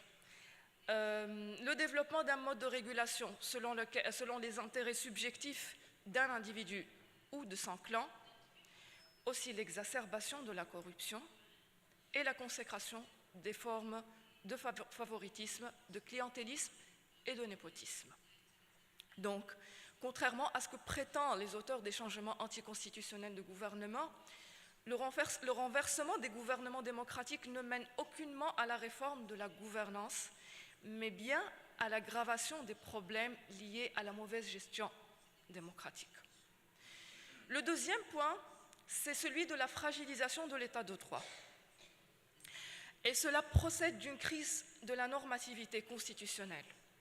Pourquoi? Parce que les changements anticonstitutionnels de gouvernement partent d'un non-respect ou d'une violation et parfois même d'une manipulation de la Constitution, de façon à souligner un problème essentiel d'effectivité de la norme constitutionnelle. De ce problème d'effectivité de la norme constitutionnelle, il découle, dans tous les cas observés, un affaiblissement de l'état de droit qui se manifeste à plusieurs égards. D'abord à travers le déséquilibre des pouvoirs au profit de l'exécutif, cela on l'avait déjà vu dans les causes, avec le syndrome de l'homme fort, le culte de la personne. Donc aussi bien le législatif que le judiciaire reculent devant l'hypertrophie du pouvoir exécutif. Et la hiérarchie des normes aussi a tendance à être bafouée face à l'accaparement des compétences des autres pouvoirs par l'exécutif et donc la prévalence des actes administratifs au détriment de la loi, l'affaiblissement du contrôle juridictionnel aussi des lois et des règlements, etc. Autre aspect, l'affaiblissement, voire même l'anéantissement des juridictions constitutionnelles. Encore, l'effritement de l'indépendance de la justice et l'incapacité du système judiciaire à protéger les droits et libertés, et aussi le phénomène d'insécurité juridique, la violation du principe de sécurité juridique. Troisième aspect, la violation des droits et libertés. En fait, les droits et libertés sont les victimes principales de l'affaiblissement de l'état de droit et de la violation des principes démocratiques. Et de ce point de vue, ce sont les droits et libertés civiles et politiques qui sont les plus affectés. Par exemple, la liberté d'expression connaît un recul drastique dans les contextes de changements anticonstitutionnels de gouvernement. C'est ainsi que la presse connaît des interdictions et des restrictions. On a recours à plus de contrôle sur les réseaux sociaux, intimidation, persécution des militants et activistes de la société civile. Il en est de même aussi pour la liberté de manifestation, la liberté syndicale, le droit de fonder et d'adhérer à des associations et à des partis politiques. Quatrième aspect, la crise de confiance et de légitimité. Cette crise se manifeste surtout à travers le repli citoyen et le désintérêt à la chose publique. Le taux de participation aux élections est de loin plus bas dans le contexte de changements anticonstitutionnels de gouvernement qu'en démocratie, bien entendu. Pourquoi? Parce que le contexte de CAG fait de la société civile une carapace beaucoup plus qu'elle ne soit une dynamique citoyenne prouvant d'une certaine vivacité au sein de la société et dans la relation entre les populations et l'État. Et par-dessus tout, il y a un autre aspect de la crise de confiance, c'est celui qui se manifeste à travers la relation des gouvernements anticonstitutionnels avec les organisations régionales dans lesquelles leurs États sont membres, quoi. Donc, problème de non-respect des engagements avec ces organisations, non-respect de leurs textes, ça pose même le problème du devenir même de ces organisations. Se sent surtout sur le système économique. Donc, le recul de la coopération mène généralement à l'altération des investissements et surtout à la privation des populations des aides extérieures et des subventions. La retombée sociale d'une telle situation est certainement de taille, notamment au regard du ralentissement ou de la diminution des projets de développement dans des secteurs vitaux, comme l'agriculture, la santé, l'éducation, etc. On note aussi les effets pervers des sanctions économiques. Il a été observé en effet que les sanctions économiques imposées aux pays ayant connu un changement anticonstitutionnel de gouvernement ne touchent pas seulement l'État en soi comme institution, mais l'ensemble de ses relations économiques. En plus du fait que ces sanctions pèsent principalement sur les populations, il a été noté que les pays connexes, c'est-à-dire qui sont en relation économique avec l'État concerné, se trouvent sensiblement touchés par ces sanctions.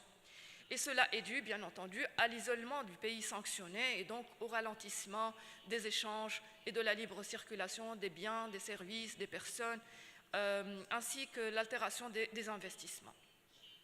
Le troisième aspect économique et social, c'est celui de la montée de la pauvreté et de la précarité. Là, je vais citer un chiffre de la Banque mondiale qui montre que la croissance économique de l'Afrique subsaharienne a ralenti en 2023 de 2,5% contre 3,6% en 2022. Oui. Donc cette courbe décroissante transparaît à travers la montée de pauvreté surtout, et particulièrement dans le contexte de résurgence des changements anticonstitutionnels de gouvernement. Pourquoi? Parce que la pauvreté résulte de l'indisponibilité et parfois de la réduction des ressources budgétaires. Donc le retrait ou la diminution des aides et des subventions internationales emmène généralement les gouvernements anticonstitutionnels à réadapter la gestion des ressources publiques. Mais cela s'exerce très souvent au détriment de la population. Pour les gouvernements qui donnent l'illusion d'une transition démocratique à travers l'organisation d'élections postérieures à une manipulation constitutionnelle, l'augmentation des indicateurs de la pauvreté peuvent surgir des détournements des deniers publics. Et dans certains cas, on déplore l'alourdissement de la charge du contribuable par l'institution de nombreuses taxes, de nouvelles taxes, alors que le contexte est un contexte de stagnation et alors que le pouvoir d'achat se détériore. Le quatrième aspect, c'est la montée de la délinquance et de la violence au sein de la société.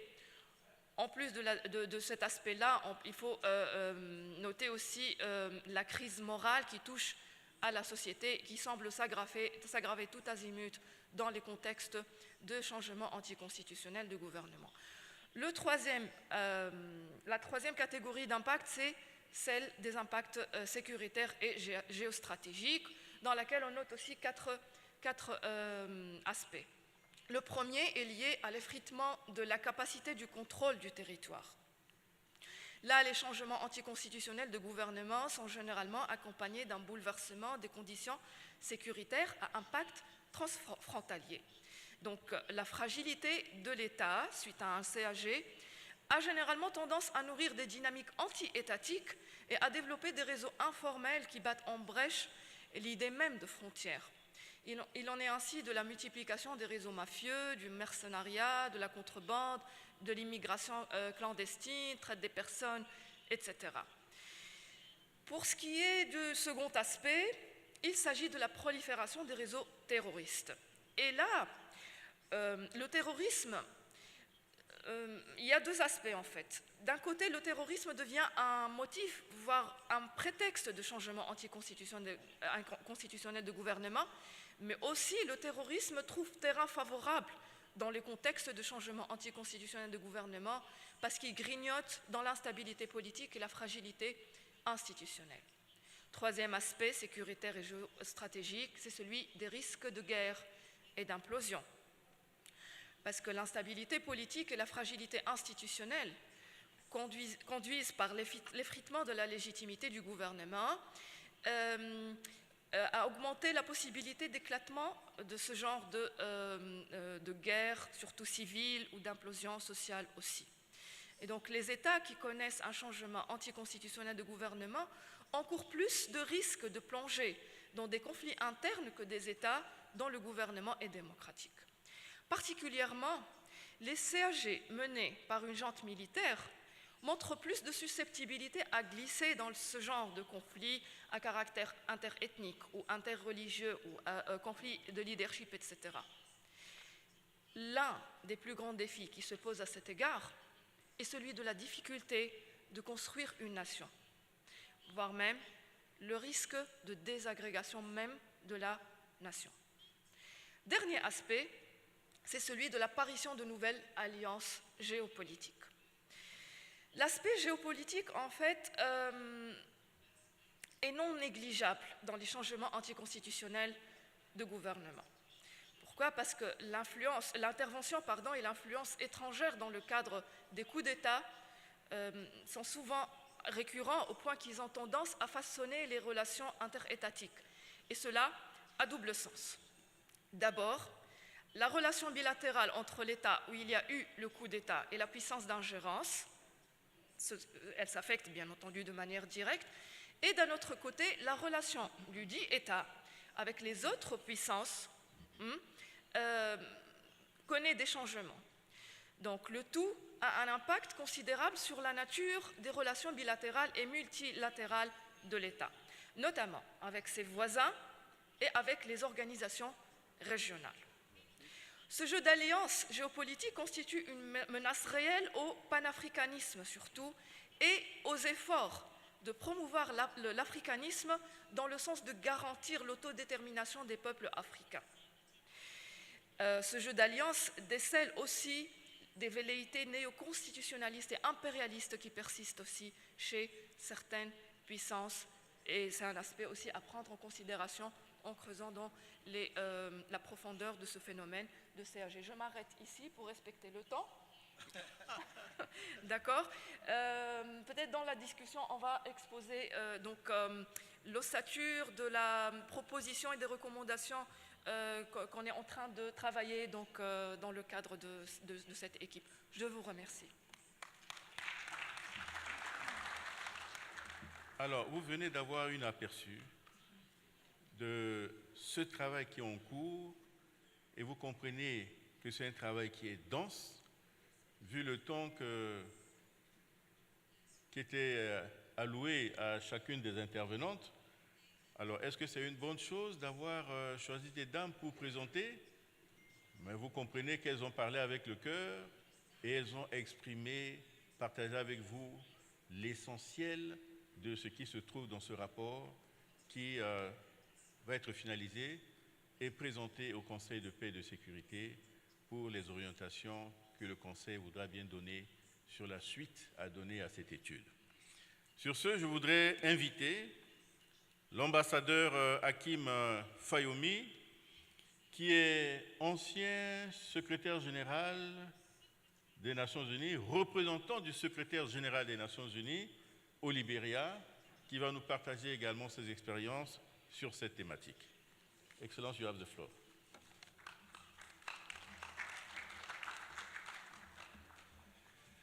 Good evening, participants, Your Excellencies, ladies and gentlemen. This is the beauty of being one of the last speakers. Everything has been said, so it makes your job much, much easier, particularly coming after a strong panel that was set up to review the UCG issues. And I'm sure the Peace and Security Council, not only the Peace and Security Council, but all of us, we cannot wait to see your report. I'm sure you must have done justice to the subject matter. Thank you very much. In layman term, I'm going to talk in a layman term, not too technical, something that can relate or resonate with the rest of us. We all know what UCG is. No need to go into definitions. We've been having that all day. But the key issue there is that it's not only a military coup that leads to unconstitutional change of government. There are so many different ways to do that.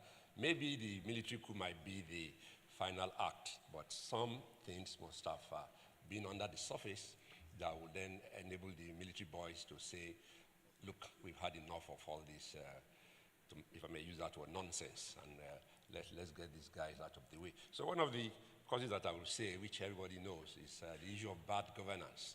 We can't overemphasize this. This is the bane of the problems we have on the continent. Bad governance. It doesn't take rocket science, to know what you should do when you are elected as a leader. But then when you deviate and you start saying, look, many ways, let me intimidate the opposition, let me silence the opposition, let me jail all people that I think can challenge me. That's one aspect of it. Then you can say, look, let me manipulate the electoral procedures, the processes. Why do I have to have elections every 4 years? why can't we try 5 years? Why can't we try 7 years? Many African countries have done that. Some succeeded, some tried, and they got kicked out of the way, and some simply folded up. We have many examples. I think Senegal was the last one, which comes readily to mind.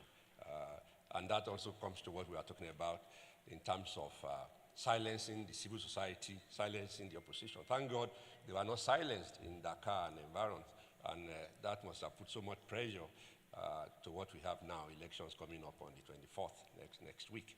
So then you are talking of term elongation, which I also mentioned briefly. Why, for God's sake, what is the big deal about sirens and motorcades and private jets that you cannot just stay on the constitutional lane?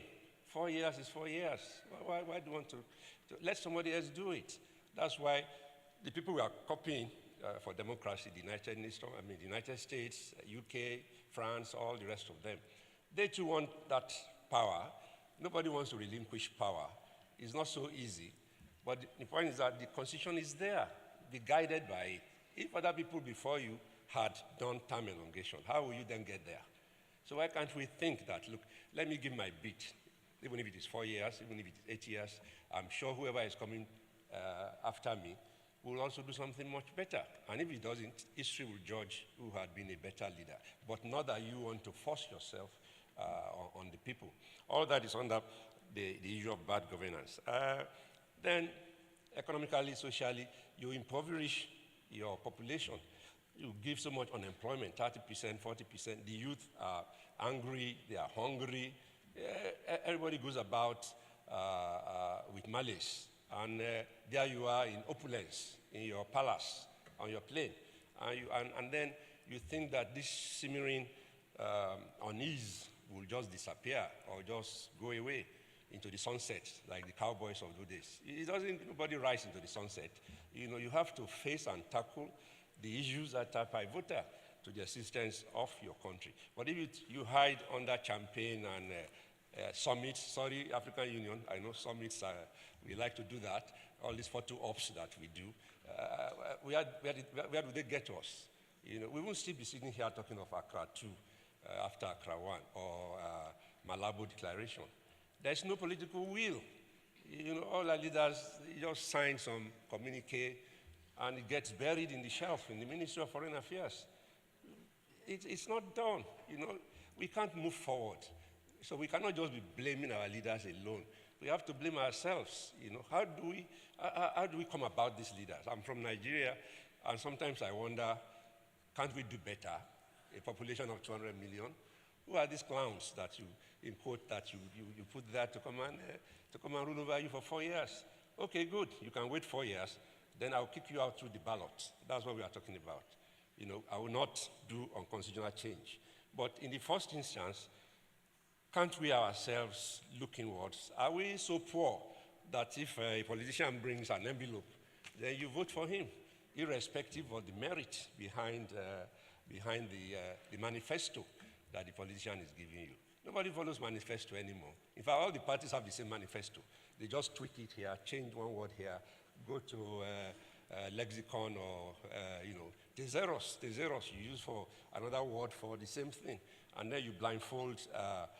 That's what I'm talking about, the suppression and intimidation of some of the civil societies, some of the people that should know better. But you're already suppressed, you're already impoverished, that any little thing you are bought over easily. And then we complain of bad governance after we have put those people that are not even supposed to go near there. So this is another issue. And then we are talking of civil unrest, which I mentioned briefly about Senegal. Lovely thing. Civil unrest is not all negative. We had that in Nigeria to the end SARS protest when there was so much police brutality and all that. Some people were killed. There must be collateral damage. But the important thing is that the majority will then get their way. And I think in any society, you can't expect 100% connivance. There must be something to give. But what we are talking about is using all manners of constitutionality to ensure that your society moves forward. Then, okay, we talk about all these causes. Then what do we do? I know there are so many recommendations, but some of them are too technical. Some of them is something that you don't really need so much big words to achieve. One, we need to say we have to promote an integrated security apparatus.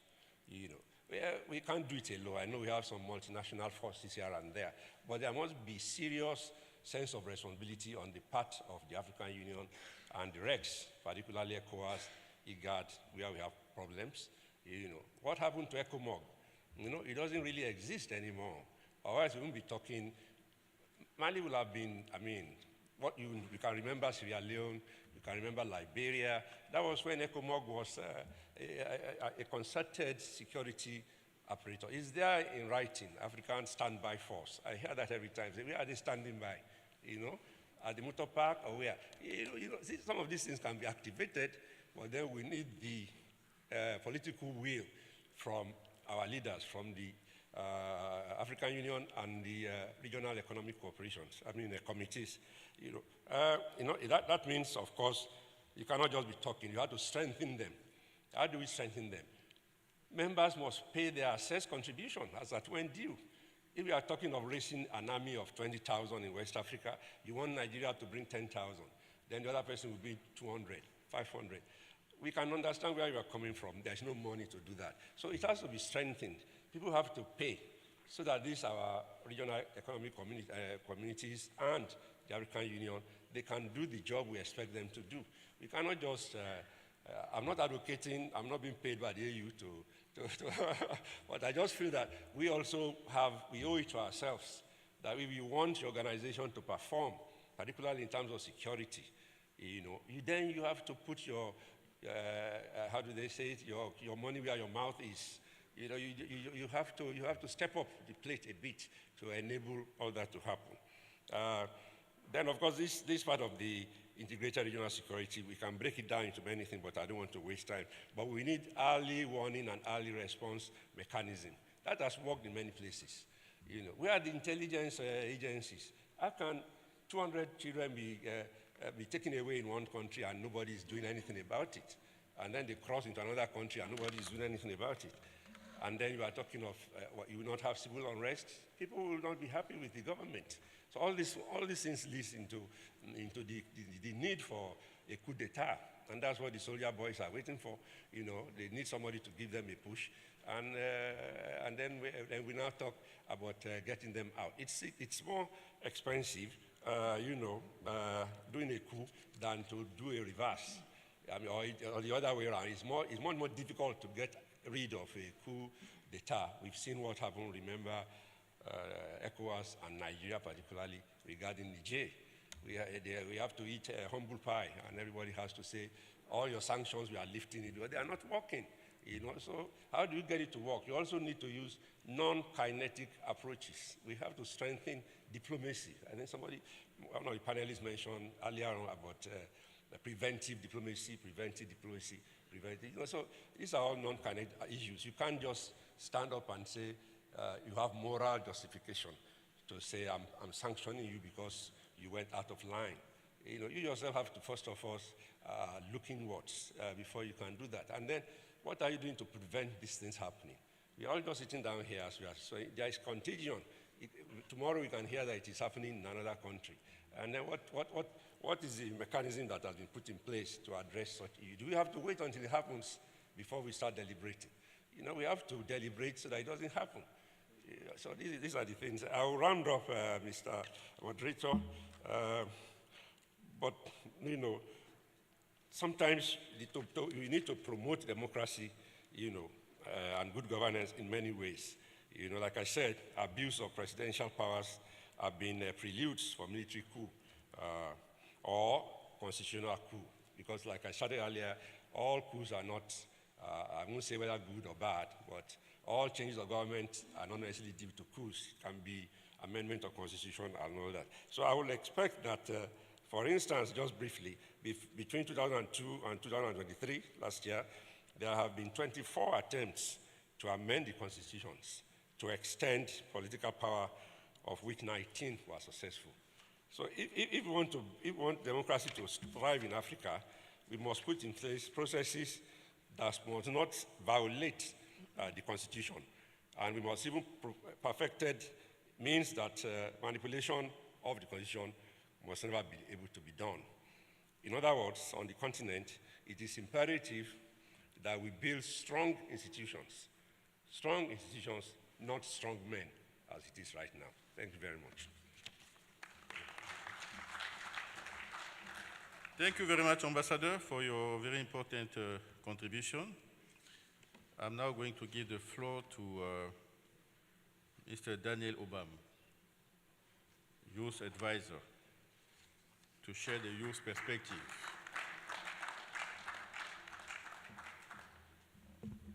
Thank you very much. Since morning, I've been following very keenly every presentation. And why I was doing so is because I spent the last 4 to 5 days working on a proper document to come and read this afternoon. But since morning up to now, each and everything, almost word by word, of what I'd written, they have all been said. So I had a little bit of crisis after lunch, and as I was sloping down with some gentlemen in the lift, they were having a very interesting discussion that let's go back and hear these people. They are talking about unconstitutional changes of government. What is unconstitutional about this thing? They were mentioning it, and as I came back, it triggered me to think differently and almost depart from the document I'd prepared to come and read to you. Of course, the document was a collection of opinions from experts, and now they have said so. But I'm going to try and speak from my mind. And, as a presidential advisor, there is a limit to what I can say and what I cannot say. But I'm happy that I have the liberty to speak as a young person now, so that means there is no limit to what I can say. And in so doing, I want to suggest that let's pause for a moment and think that what if everything we are reading and everything the experts are telling us, what if there is a slight disconnect and a possibility that that diagnosis could be wrong? Let's just pause for a moment and say so. Why am I saying so? It's because experts have spoken to everything, the institutional and structural drivers of changes of government, the intermediate factors, and the triggers. Social factors have been talked of, unemployment, issues of elections, they have all been talked of. And that could have been the case in Mali, in Chad, for example. But what about in Niger? Because in Niger, that country seemed to almost be doing everything right. Issues of education, they were working on it, everything was good. In terms of money, there was a sense of equality, and there was relative democracy. But the government was still overthrown.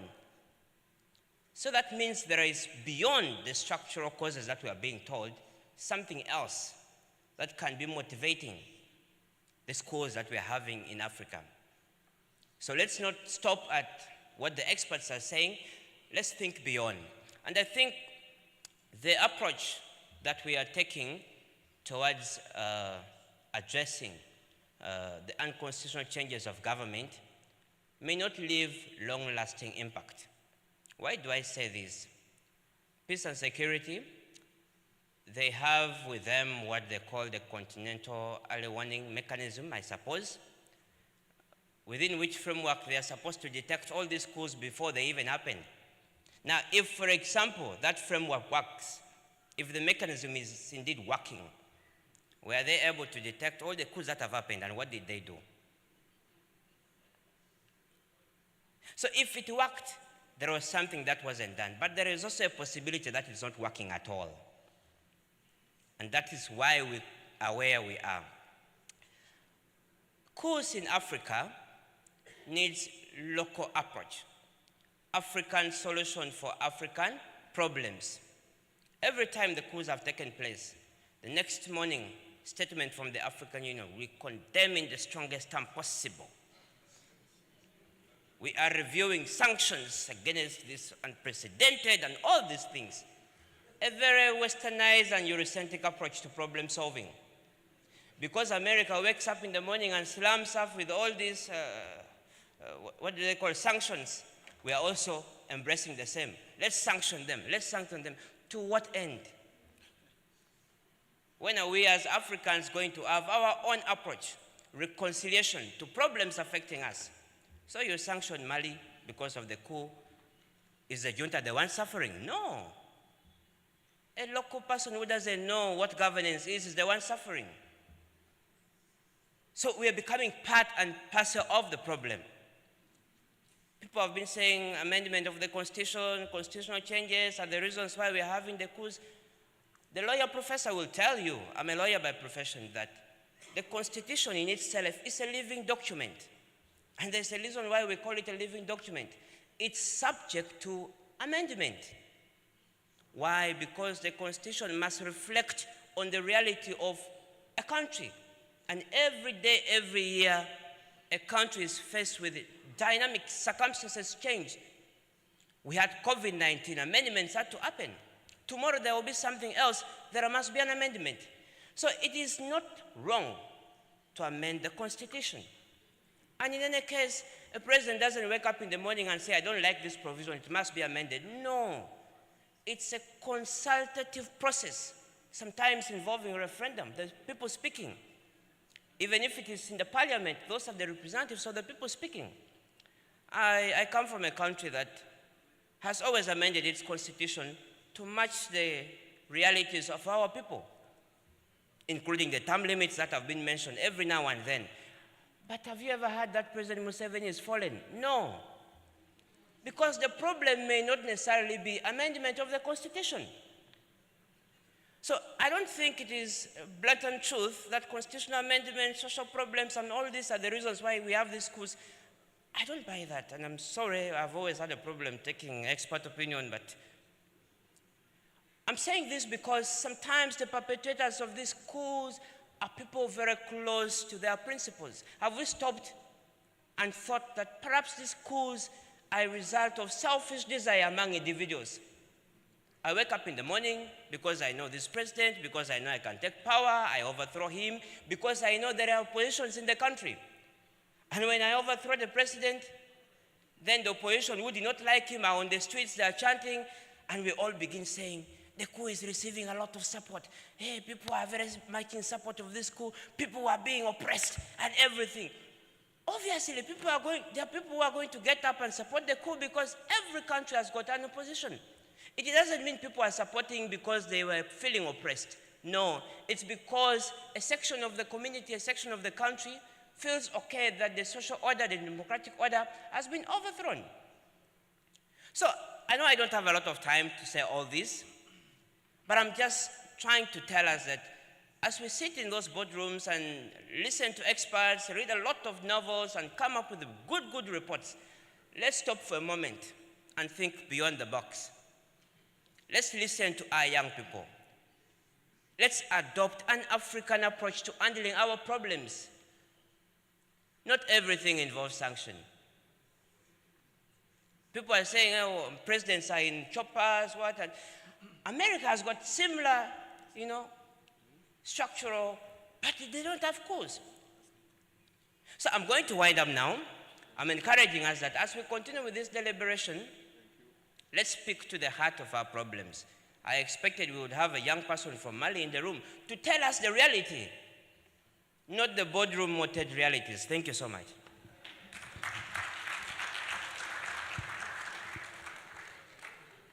Monsieur Aubois, merci beaucoup pour la dynamique de la jeunesse que vous avez apportée à cette réflexion. Et il l'a dit, il s'est préparé pour venir faire une présentation, mais il s'est rendu compte que tout a été dit. J'imagine que vous, avant de commencer la session, vous aviez beaucoup de questions. Vous voulez ajouter aux causes, vous voulez ajouter aux impacts, et vous vous êtes rendu compte que tout a été dit. Si vous pensez que tout a été dit, je crois qu'il nous reste à applaudir.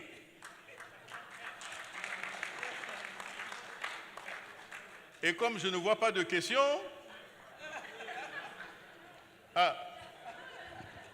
Il y a quand même quelques questions. Mr. Moderator, we can only take 3. Hein? We can only take 3. 3 seulement. And Itra, c'est fini. Alors, je prends le Cameroun.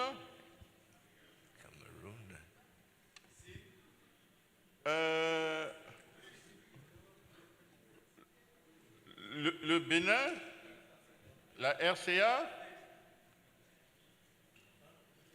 ceux qui n'ont pas encore parlé, la Tanzanie. So let's go to Cameroon. Et enfin, Namibie. Cameroun. Merci pour les communications éclairantes que nous avons reçues. Le distingué ambassadeur Daniel Ouassa, dans un style qui combine harmonieusement philosophie et poésie, a fait le parallèle entre divers coups d'État en rejetant le déterminisme, en indiquant que nombre de coups d'État ont leurs causes et leurs conséquences spécifiques.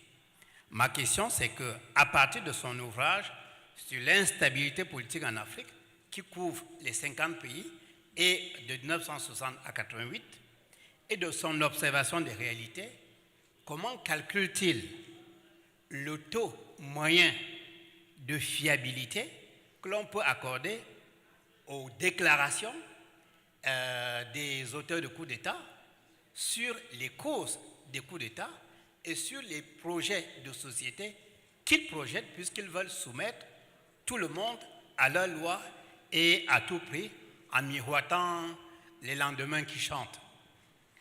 Mesdames les professeurs ont donné un avant-goût fort appétissant du menu de leur étude prescrit par le CPS sur les causes profondes et les impacts des changements anticonstitutionnels. Alors, le bien fondé du pouvoir dans toute société politique, c'est la préservation de la sécurité collective, au sens de la sécurité de chacun et de la sécurité de tous les membres de la société, mais aussi la sécurité de la société politique en tant que telle, qui doit être en coexistence avec d'autres sociétés.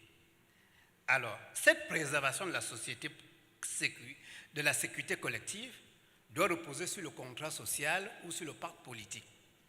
Mais il se trouve que certains États, lorsqu'ils naissent au monde, et en attendant d'avoir une constitution, commencent par un accord ou un accord de paix et de réconciliation nationale. Bien, quel parallèle tracez-vous entre ces accords de paix et de réconciliation nationale et les constitutions des États? Est-ce que la rupture de cet accord de paix et de réconciliation nationale est assimilable à une rupture de l'ordre constitutionnel?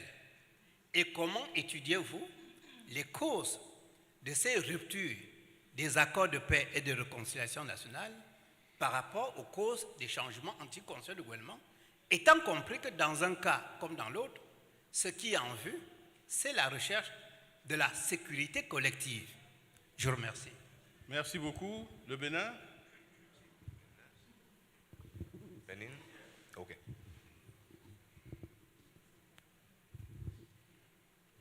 Je vous remercie. Je pense que dans ce contexte global, il y a un point que j'estime qui est essentiel, c'est l'éducation civique du peuple. Et les médias ont un rôle important à jouer. Et d'abord, par leur capacité à résister dans les différents pays. Ce que nous vivons globalement sur le continent, c'est que les médias qui constituent une arme d'émancipation du peuple sont faibles dans les pays. Et sur le plan continental aussi, quand on voit comment le continent est arrosé par les médias à travers le monde, nous devons en prendre conscience que toute la capacité locale que nous essayons de mener doivent être soutenues par la capacité des médias à résister. C'est des éléments que nous n'avons pas peur de vivre. Et pour finir, il y a un caractère géostratégique que nous devons intégrer dans la résolution des problèmes africains. Le volet de la Constitution, il y a une influence, comme l'a fait savoir dans les autres panels. Donc, ces éléments, nous devons l'intégrer et ne pas oublier l'apport du secteur privé national Merci. qui constitue le jeu d'intérêt. Et je vous remercie. Merci beaucoup. Monsieur le ministre Congo Yaya.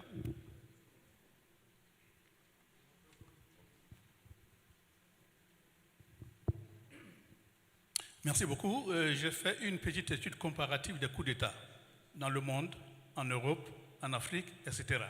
Et je me suis rendu compte qu'en Afrique, il y a eu plus de coups d'État dans l'espace francophone que dans les autres espaces, anglophones, lusophones, arabophones. Et l'ambassadeur Ouassa, tout à l'heure, à la fin de son exposé, s'est posé une question. Il a dit, que faire pour rassembler les deux Afriques? Je suppose que c'est l'Afrique francophone et l'Afrique anglophone. Mais je lui renvoie sa question. C'est lui qui a fait l'exposé. Je lui renvoie sa question et doit trouver une solution à cela. Le professeur Badjo Doukouri a parlé des révisions constitutionnelles intempestives, révision intempestive des constitutions. Mais je crois qu'elle a mis le doigt sur le point principal. C'est le respect du serment, le respect de la parole donnée. Je vais vous donner deux exemples.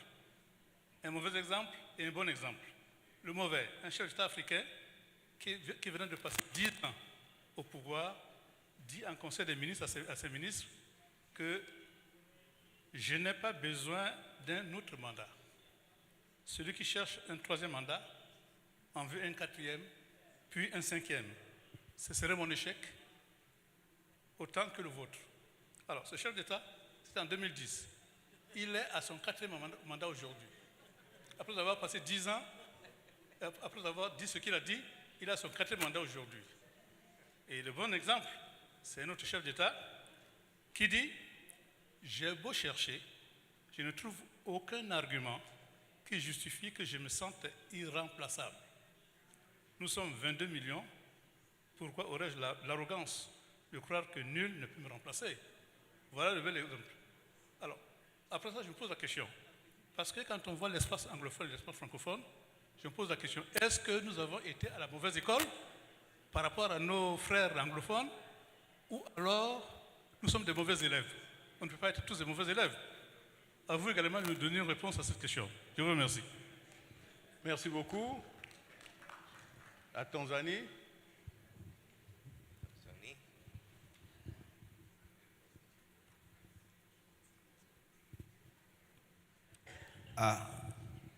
Thank you very much, moderator, for giving me a floor. First, I just wanted to convey an apology for Tanzania permanent representative to the African Union, His Excellency Ambassador Innocent Augenshio, for being unavailable, absent in a very important meeting on unconstitutionally change of government forum. My name is Brigadier General Mohammed. I'm a member of Peace and Security Council Military Staff Committee from Tanzania Embassy. Well, my intervention, it comes on, indeed from the various interaction undertaken, it was underscored that the issue of combating unconstitutionally change of government and improving the security situation within our continent are much important to bring in the step to move this transition process forward as such. It is important to reaffirm the need for continued collaboration within our region in order to tackle the UCG issues at hand by one voice, which poses a threat to our continent and does not bring any mutual respect to our member state borders and the region as well. This delegation underscores the importance to address the structural root causes and the drivers of the unconstitutionally change of governments in our continent with a view to the prevention of conflict rather than management, which is more costly. African governments should strengthen civil-military relations in pursuit of national objectives because both civilian and soldiers are the citizens and are all responsible for protecting national, regional, and continental interests. In my conclusion, this delegation requests member states ensure the good government by providing social services to citizens such as quality education, infrastructures, health care, remove hunger, care, and availability of normal human requirements. I thank you. Merci beaucoup à la Tanzanie pour ces recommandations pertinentes. La parole revient à la Namibie. Ah non, c'est l'Ouganda. Hein? C'est plutôt l'Ouganda.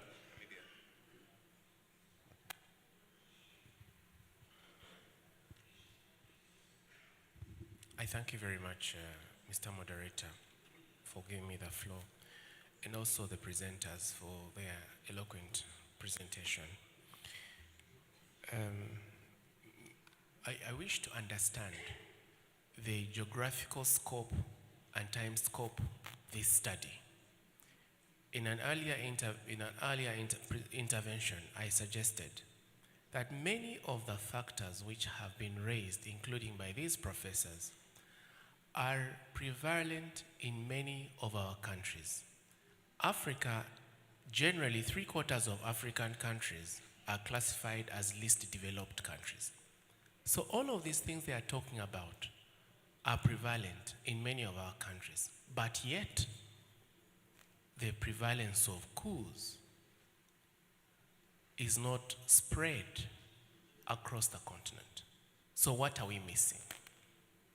So which is why it's important for us to know that the conclusions that will be reached by this study are not going to be overgeneralizations of an approach that may not work in other places.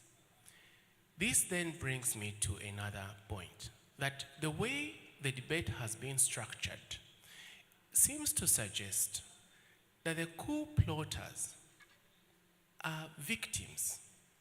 We are trying to do everything to accommodate the coup plotters, which I think is a false narrative. Now, everybody is saying sanctions are bad, we should remove them. Think about it. I agree on the preventive approach that is being suggested.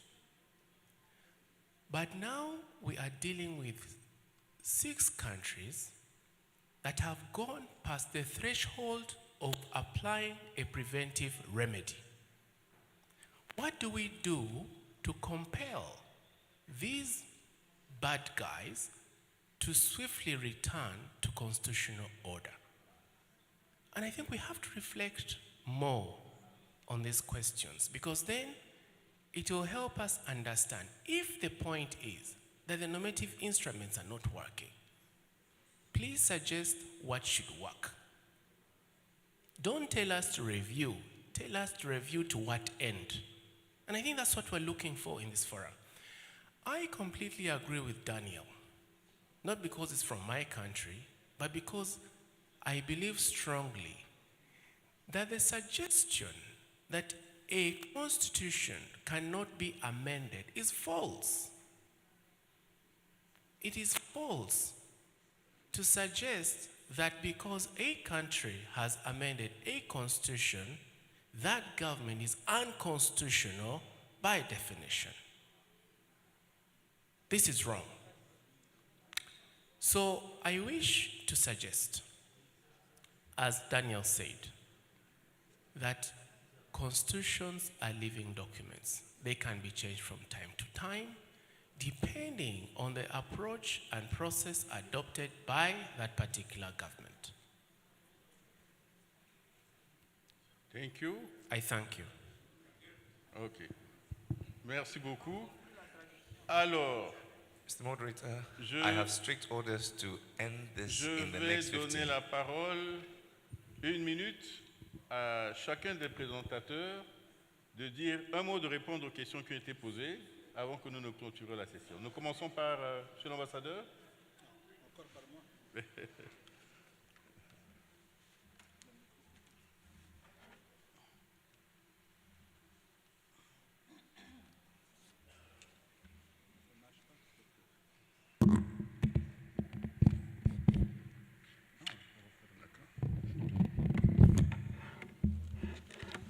Oui, j'ai quand même beaucoup de questions. Je commence par le Cameroun.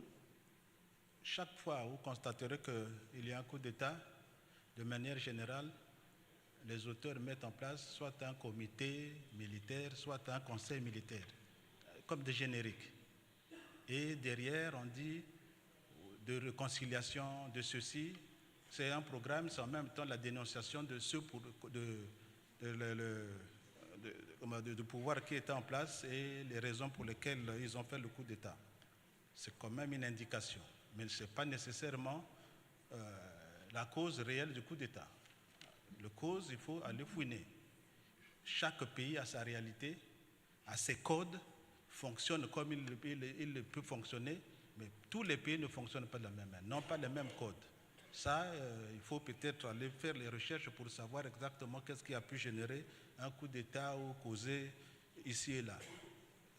Comme je le disais tout à l'heure, c'est relatif. Monsieur le ministre, quand j'ai parlé des 2 Afriques, ce n'était pas exactement une affaire de francophones et anglophones.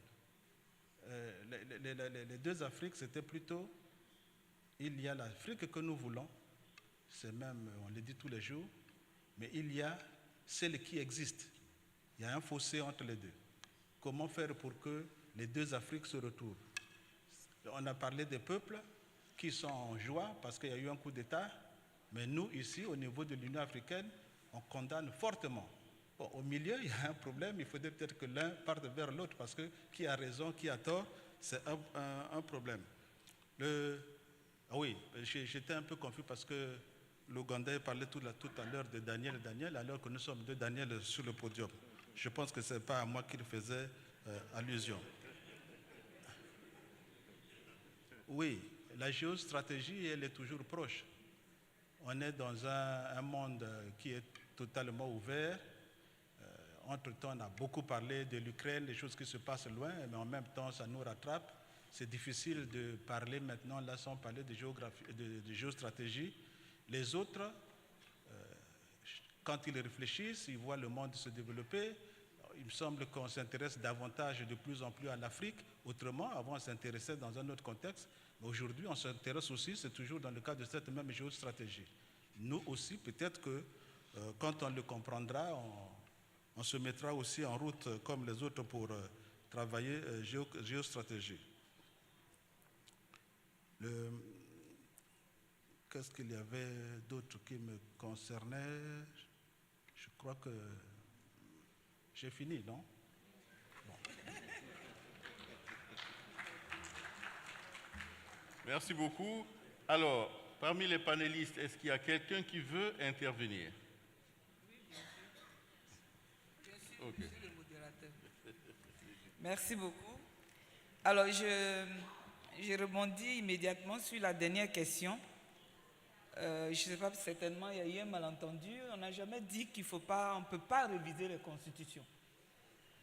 Ce ne sont pas des tentes dressées pour le sommeil, ça se dit. Oui, les constitutions, on peut les modifier, mais il y a quand même une éthique. Il y a des règles. Même les constitutions prévoient les modalités de révision, les matières sur lesquelles peuvent porter les révisions. C'est écrit dans les constitutions. On n'a pas dit qu'on ne peut pas. On dit les modifications intempestives et fantaisistes. À 1 mois des élections, parfois 2 mois, on modifie la constitution. En Côte d'Ivoire, on a dit, mais il faut écrire la constitution au crayon. Comme ça, on va effacer à tout moment. Voilà. C'est facile à effacer. Voilà. Et là, ces révisions-là, c'est de ça qu'on parle. Sinon, on ne peut pas dire, ce n'est pas un test figé. Il n'est pas à vie. Hein? Et puis, c'est un test. Il peut s'adapter. Voilà, et il y a le principe de l'adaptabilité. Donc, à un moment donné, le test peut ne plus être adapté. On peut l'adapter, mais pas de manière fantaisiste. C'est ce que nous déplorons. Un autre élément, c'est sur les accords politiques et la Constitution. Je pense qu'ici, pour la petite expérience que j'ai, c'est que les accords politiques existent, ou du moins les tentatives, ou même les rébellions existent la plupart du temps à cause de l'hégémonie de l'exécutif. C'est-à-dire qu'il y a une pression sur le pouvoir exécutif. Le président de la République a tous les pouvoirs. Et c'est tout part de lui. Et à un moment donné, lorsqu'il y a des rébellions ou les tentatives de rébellion, on veut essayer de partager le pouvoir. En Côte d'Ivoire, ça a été le cas. Donc, on a voulu déposséder le président de la République de certains pouvoirs pour les donner par des accords politiques à un premier ministre choisi par la communauté internationale. Et celui-là, il n'est pas élu, mais il a une légitimité qui n'est pas nationale. Selon eux, c'est la communauté internationale qui l'a choisi. Donc, je pense que si on dégraisse un peu le pouvoir exécutif, ça va arranger un peu les choses. Voilà. Ça veut dire qu'il ne peut pas être à la fois tout et rien, parce que s'il n'est pas là, tout est arrêté. On attend. Parfois, il est absent 3 semaines. On attend qu'il soit de retour pour tenir un conseil des ministres. Et pourtant, la Constitution prévoit des dispositions pour qu'il y ait des suppléances et tout ça. Voilà. Un tout dernier élément, c'est la parole donnée. L'ambassadeur l'a dit. On sait qu'en Afrique et partout ailleurs, la parole donnée compte beaucoup. Même dans les relations interpersonnelles, quand on donne la parole, il faut la respecter, a fortiori dans les relations interétatiques.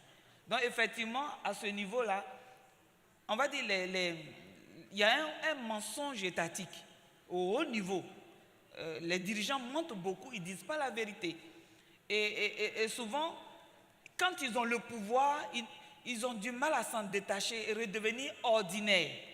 Voilà, ce que je disais, qui ne veut plus avoir des privilèges quand il n'est plus au pouvoir. Il passe, personne ne le reconnaît parfois. On dit, ah, c'est l'ancien ministre. Ou bien c'est l'ancien ceci. Il veut toujours avoir ce pouvoir-là. Donc cet après-là, il faut que les gens l'intègrent, qu'ils comprennent qu'on peut exercer le pouvoir et après redevenir un citoyen ordinaire, aller au champ, planter la banane et puis vivre tranquillement. Voilà, merci.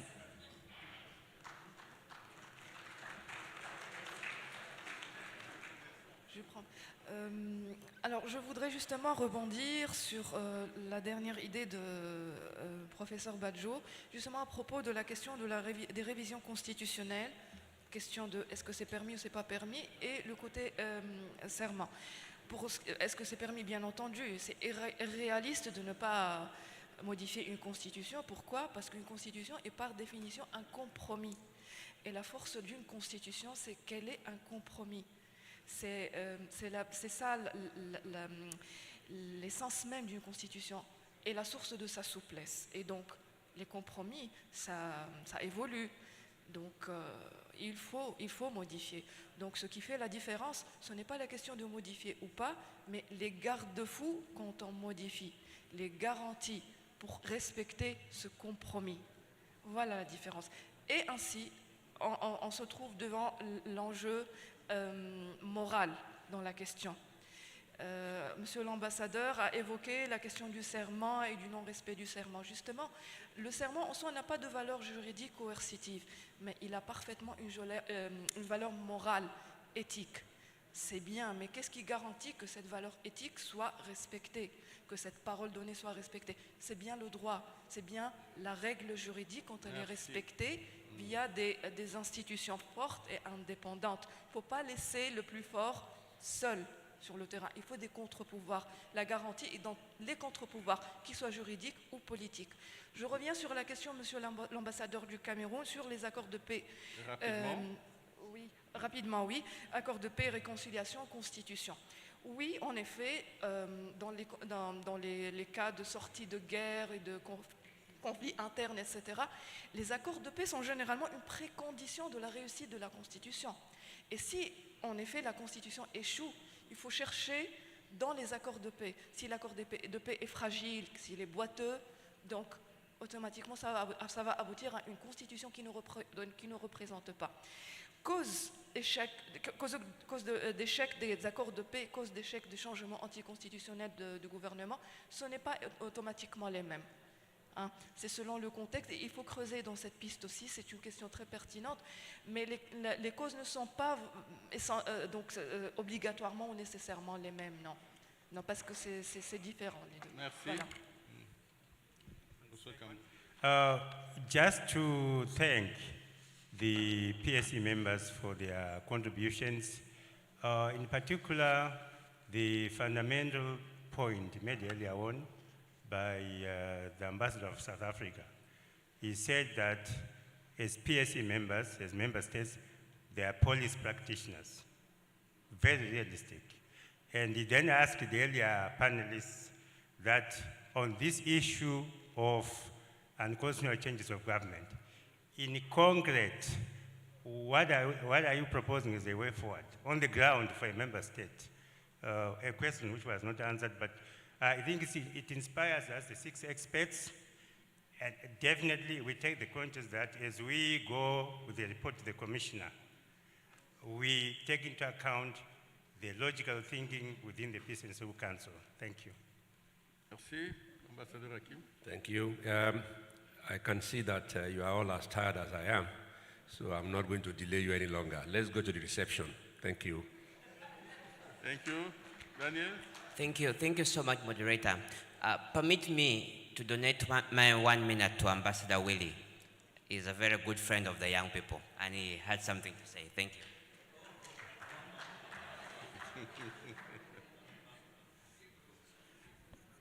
Modérateur, permettez.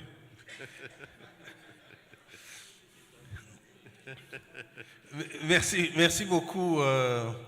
Je dis merci beaucoup à mon petit frère.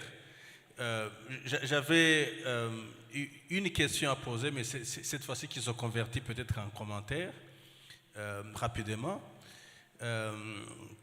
Nous sommes réunis ici dans le cadre d'un forum de réflexion sur les changements anticonstitutionnels de gouvernement. Nous étions ici il y a 2 ans et j'ai eu l'honneur d'y être. Et à ce moment-là, c'était ACCRA, forum d'ACCRA. Maintenant, aujourd'hui, nous sommes en train de parler d'ACCRA 1 et d'ACCRA 2. Et dans un commentaire ou dans une discussion, il y a eu déjà une idée d'institutionnaliser. Alors, si ACCRA 1 était sur la résurgence, et qu'aujourd'hui nous sommes en train de parler de réponse énergique, est-ce que si nous pensons déjà à ACCRA 3 et à institutionnaliser, est-ce que ce n'est pas un aveu d'échec? C'était ça le commentaire.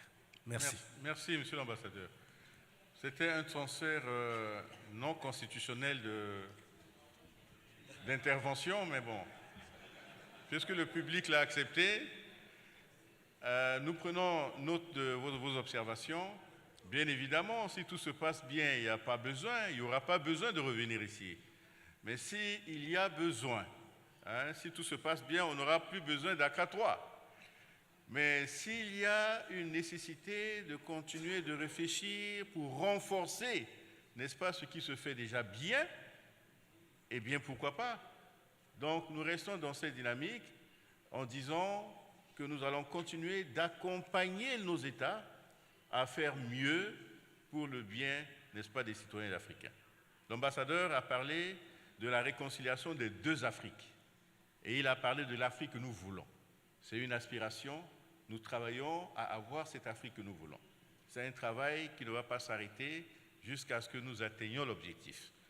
Et que ceux qui viennent après, au cas où on n'a pas réussi, qu'ils viennent continuer, n'est-ce pas, dans cette même dynamique. Sur ce, je voudrais que vous applaudissiez très fort nos intervenants et que vous puissiez vous applaudir vous-même pour vos très bonnes interventions.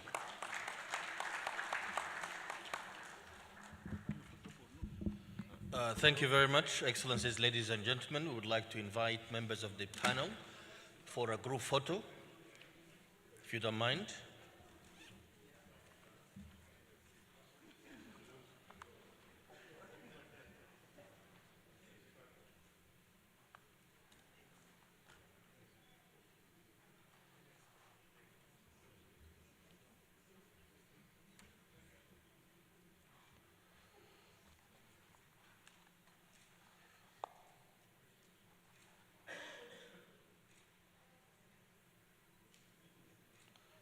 Thank you very much. Excellencies, ladies and gentlemen, another round of applause for our distinguished panelists. Another session before we conclude for today? No, it's not. I'm very sure it's not. Well, Excellencies, ladies and gentlemen, this brings us to the end of today. A few announcements before we are all released of today's long day, which was very productive. Announcement number one, tomorrow morning the shuttle will be starting the same way as it was this morning, but it will be hopefully better. So we advise you to really be down at 8 o'clock in all the hotels at the reception so we can try to bring you in earlier because of the traffic. So this is announcement number one. Announcement number two, for those who arrived on the 17th, and they are sponsored by the African Union, please see the finance officer or in this room just immediately after this one here. And after you receive your DSA, please stop by so we can deduct the 10% that is usually applicable. No, I'm just kidding. So please, for those who arrived on the 17th, just go to the room nearby here and see the finance officer. Announcement number three. We are all invited by the government of the Republic of Ghana for a cocktail reception this evening. The reception will be taking place at Alisa Hotel, and the buses shall be outside leaving from here at 6 o'clock. So please try to mingle around for a few minutes, and 6 o'clock sharp, the buses will leave from outside of the hotel to Alisa, and we hope to see you all there for a cocktail reception, just immediately outside here. Thank you very much. Enjoy the evening, and we'll see you tomorrow with God's grace. Thank you very much.